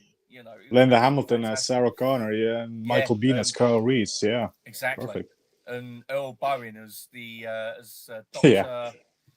What's his name? Silverman, yeah. Silverman. Yeah. So Reese is crazy. In technical terminology, he's a loon. He Yeah, says, I can make a career out of this guy, and that's yeah, all he's bothered about. He's just the epitome of a slimy bastard who's always thinking of his career, not helping anyone. yeah. I I mean, mean, that's a there's great payoff in Terminator 2 as well, with him returning, and he still oh doesn't yeah, believe in the machines. Then Arnold comes, and he has a moment where he yeah, has the pen in his mouth, and he drops the pen. Yeah, yeah, and he sees the T-1000 just go through the grate, and he's like, that's the moment. shit, Yeah, they're actually telling the truth, and he's like, fuck. yeah, Oh, but yeah, I'm just trying to think of some other films where the casting was just so great. I mean, I'll tell you what, even the more recent one, The Mummy, with Brendan Fraser and Rachel Weisz and Arnold oh yeah. Vosloo, just fantastic casting. I would say The You know, Godfather as well. I mean, Brando as Don Corleone, Pacino, James Caan, Robert Duvall. That's another perfect. Talia Shire as well. yeah, Yeah, Yeah. yeah. I must admit, even though I didn't like the first Godfather film, I thought the casting in that was perfect. Absolutely perfect. Yeah.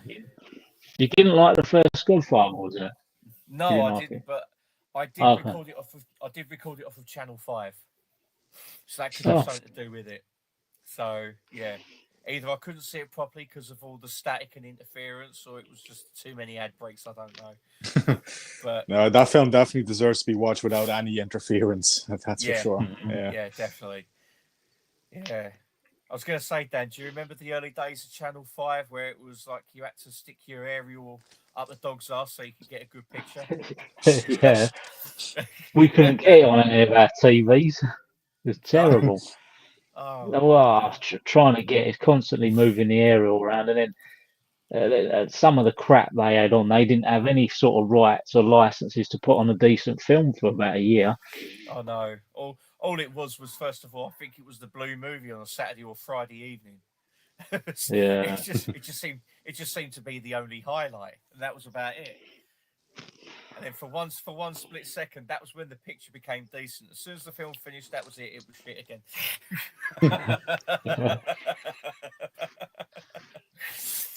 uh, just going to go back to the comments. We've got a few more from Yam Yam and one from Dutch Film Buff. And I think we'll try and wrap it up in a few minutes. So he says the English horror film Creep, the umbrella box of it's $75, which is about 35 there.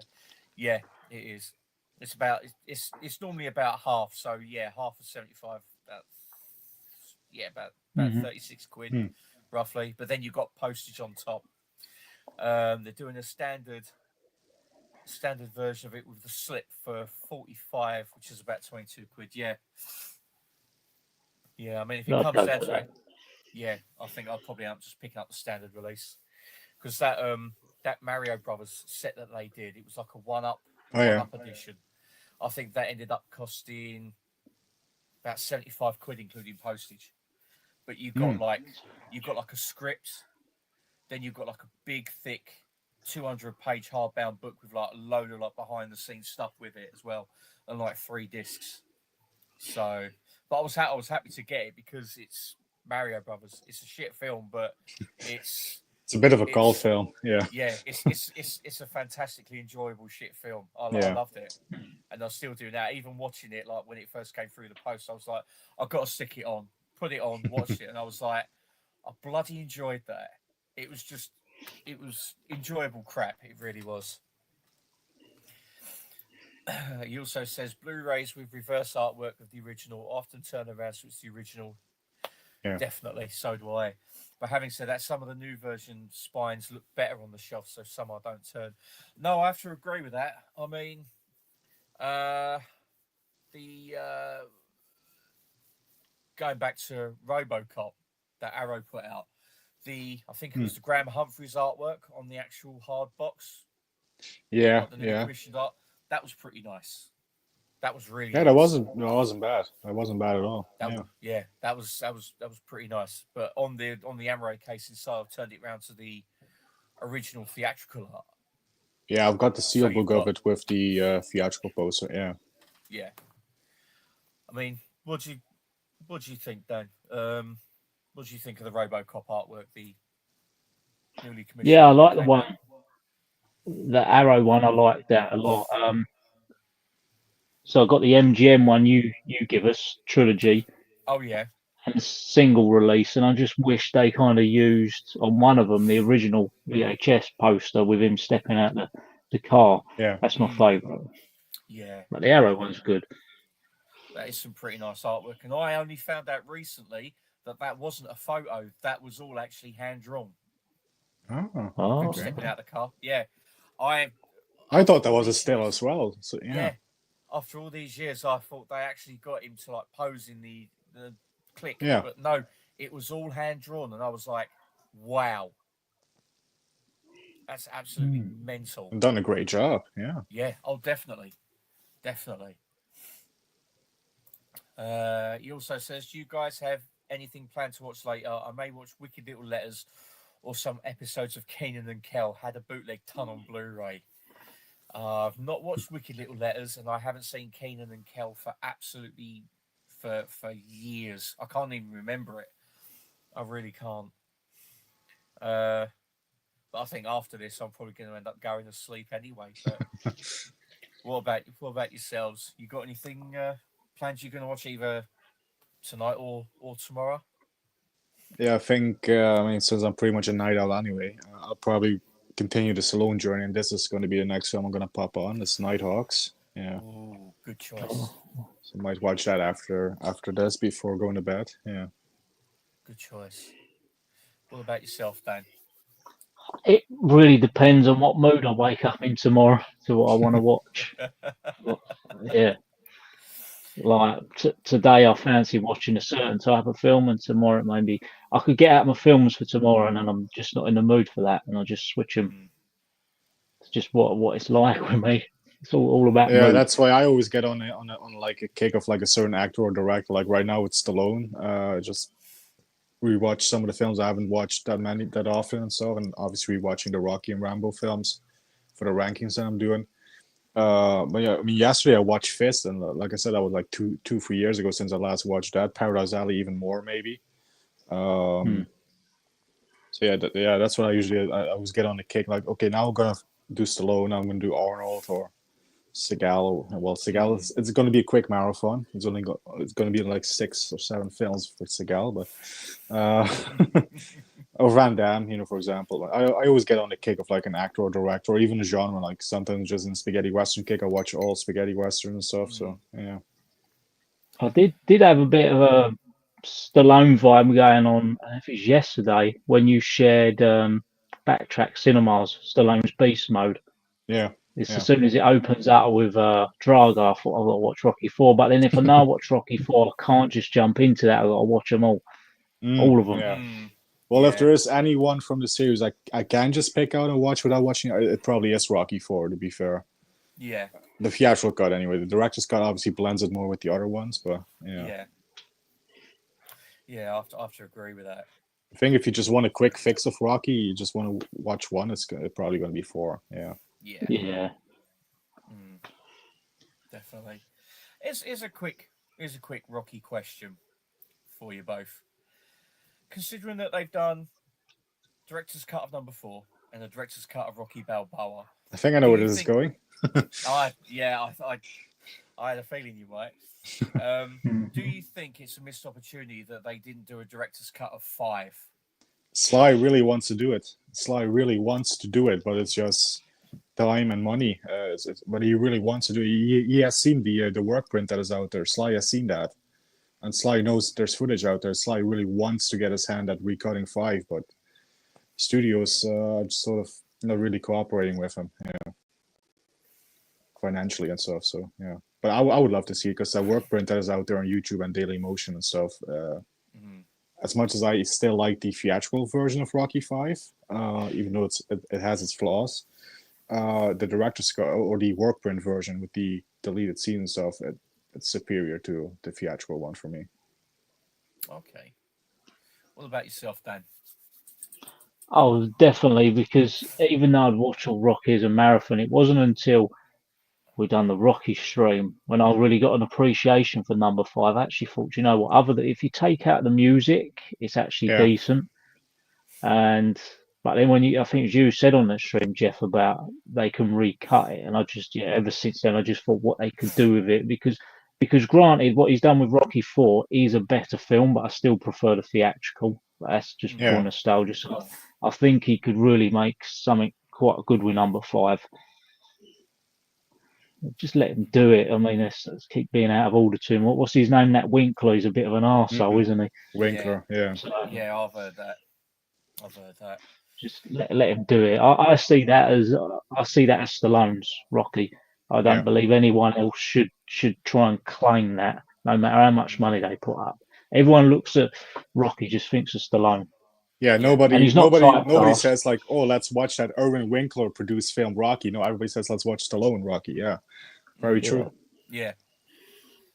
It's definitely something that they should just turn around and say, right, seeing as how number 4 was well received, Balboa was well received. Here's some money. Go and do a cut of Rocky 5. Do what you want with it, and we'll release it. I mean, because Did they not put out a petition? for it. No petition's gone out for that or anything because the fans, it'd be like a whitewash. I do know there was a petition going around to try to get Sly to get some of the Rocky rights to himself. I don't think there's been a petition for that, but that's definitely a good idea. That is a Someone good should idea, get on actually. that. Yeah. I mean, I think the last time I watched Rocky 5 was when it was on ITV, and I just couldn't get on with it whatsoever. Just could not get on with it.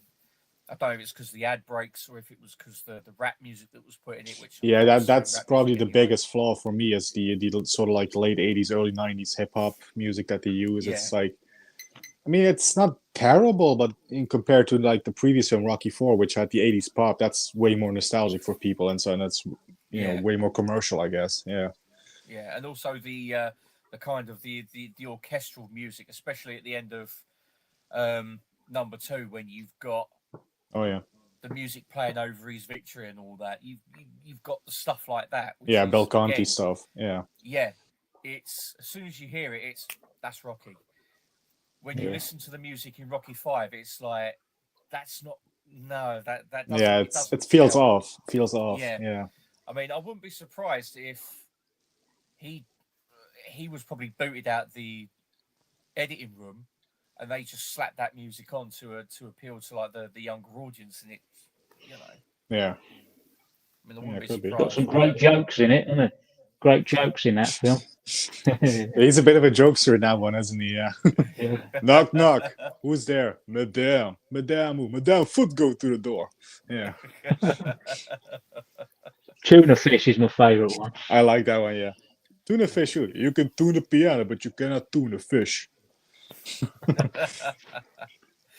Yeah, I'm going to have to definitely try and give that one a watch. I think I've just got to psych myself up for it. I've been psyching myself up for it for about 15 years, but I think another few hours will be all right. I think definitely. Yeah, it's better if you maybe do it in a marathon where you watch all of them in a row. Maybe then you get more appreciation for it. But yeah, definitely. I mean, I've got to try and do that at some point. Definitely. Right, he also says, I actually cry whenever I watch Mrs. Doubtfire and Jumanji, in all honesty, but the film Diamonds with Kirk Douglas hits me very hard, very emotional. Yeah, I know Yami was a big Kirk Douglas fan, yeah. I actually haven't seen that one, to be fair. I've never heard of it. The only film called Diamonds that I've heard of has got Robert Shaw in it. And it was I was thinking Diamonds Are Forever. Yeah. Oh, can you imagine Kirk Douglas as James Bond with his massive dimple in his chin? Fucking hell. running around with his arse hanging out like in Saturn 3.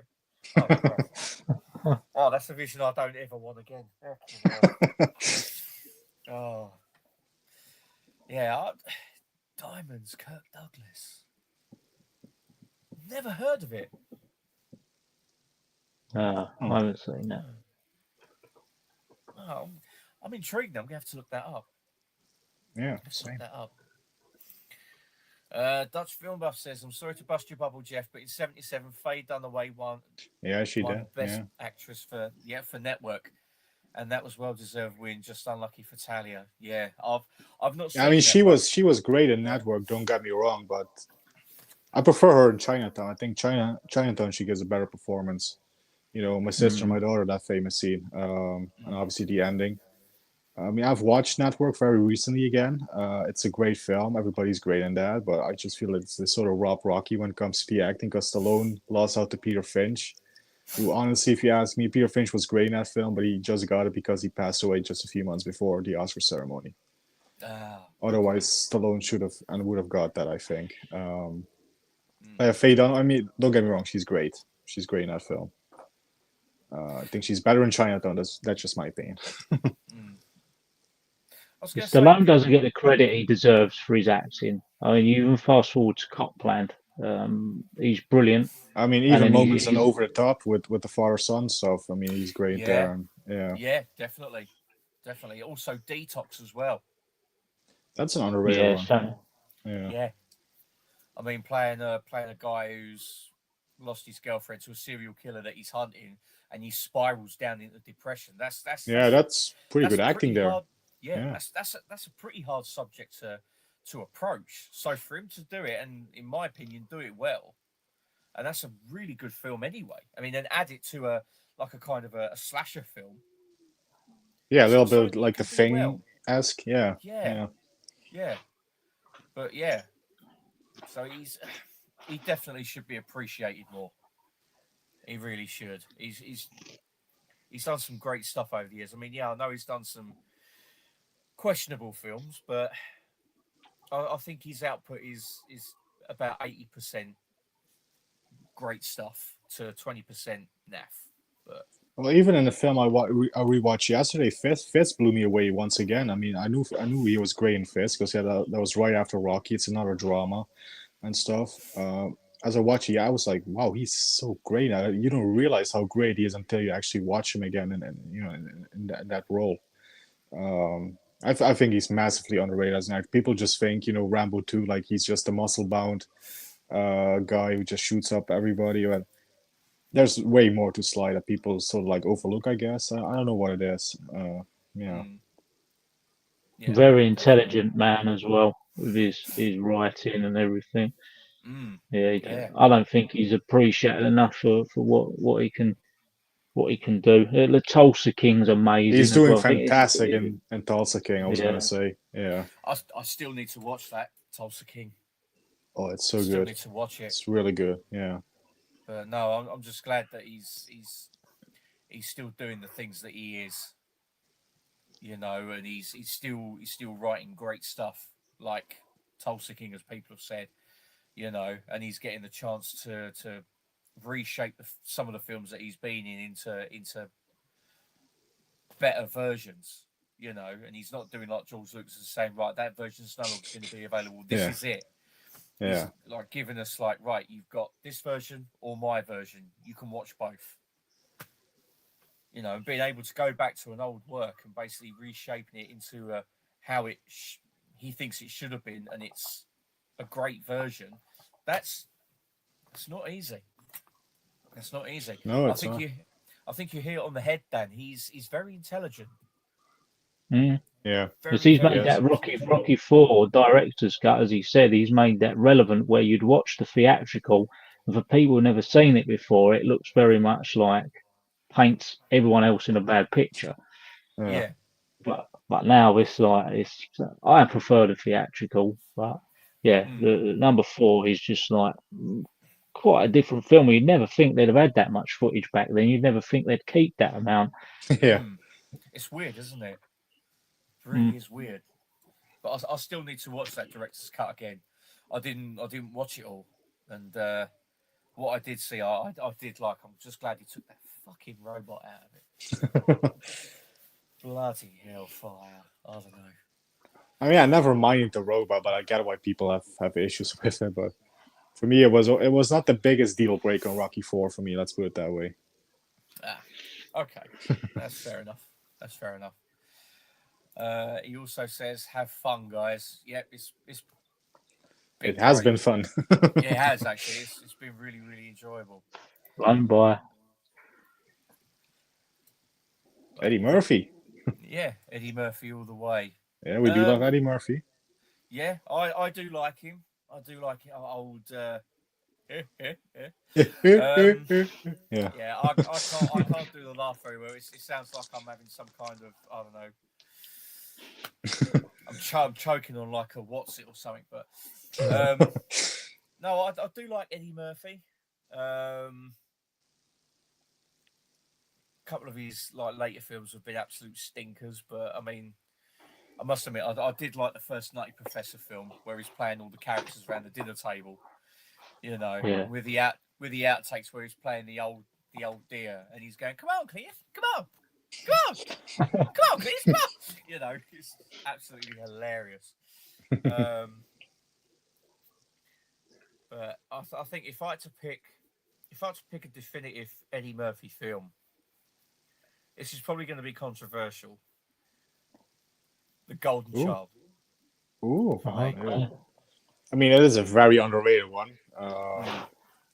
I love it. But my favorite's always got to be like Beverly Hills Cop, first one. That's a very solid second for me. And Coming to America is great as well, the first one. Not that shitty legacy sequel they did. Which, yeah, at least they could have picked a different title because it's confusing when you say "Coming to America," say "Pick the Two" instead of the number two. Yeah. Yeah, it's weird titling. Yeah, it really is. What do you think, Dan? What's your favourite Eddie Murphy film? 48 hours. Right. Yes, I forgot about 48 Hours. Yeah, that's a great one as well. It is a good film. Very, very good film. I mean, the sequel is okay, but it just can't beat the first. Mm-hmm. Really can't beat the first.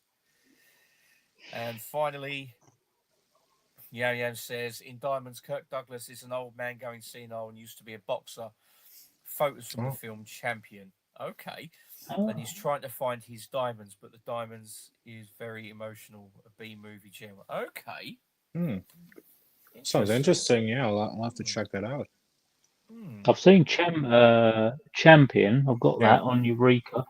That's a good film. I was going to say Eureka brought it out, didn't they? But yeah, I do remember the front cover being yellow, and he's on the front with his girlfriend, and he's got his fists up like that. Is that right? Oh, I don't know where my Eurekas are now. Let me have a look. I probably can't find it because they're holding bloody spine orders. And there's one with John Voight in as well called The Champ. I don't know if that's anything remake. Yeah, Champion. Yes. Oh yeah. That's the one. Oh, I thought he had his fists up, but he's not. He's cuddling up. Okay. Yeah. I think that's one of the Rocky One posters where he's cuddling with Adrian. Yes, it's like a little homage, isn't it? Yeah. The Champ. I've not seen and this one. Champ. I don't know if that's any loose remake or what. I probably wouldn't be surprised. I've heard about the ending. You know, that's a film I still need to watch. For unboxing films, I always say not many people I know have seen it. Somebody up there likes me. Paul Newman, Rocky Graziano. It's great. Yeah, I've heard of it. Another underrated one is Cinderella Man with Russell Crowe. I love that film as well. Yeah, I love that. Yeah, what's it he fights in that? Max Bear, isn't it? Yeah, him as James Braddock. Yeah. There was also Gladiator with wasn't it? Is it Goody Jr.? What wasn't it Denzel? Yeah. No.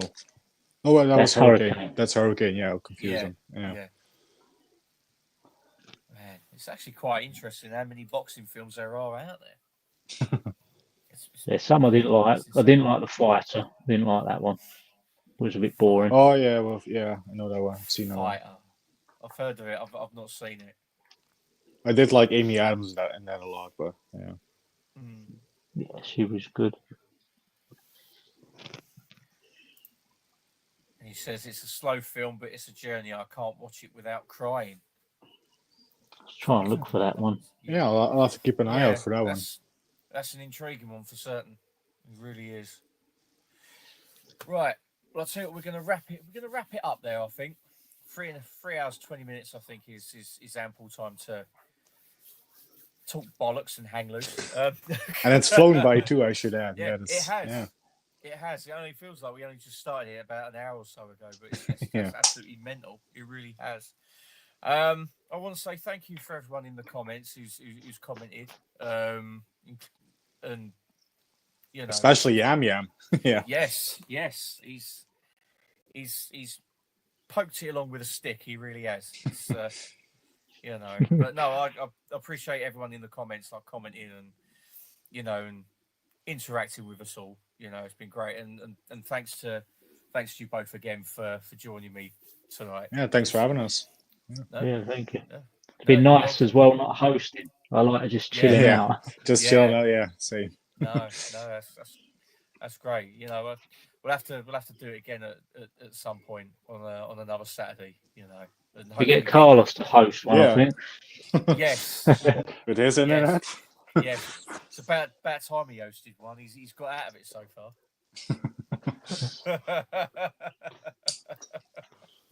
Well, I think all that's really left for us to really say is thank you very much, and I hope you enjoyed it all. The collection box is by the door on the way out. If you want to put all your notes in there, no checks, please, and no 2p coins either. Thank you very much, and hope to see you all again soon. So until then, it's goodbye from all of us here. Thank you very much.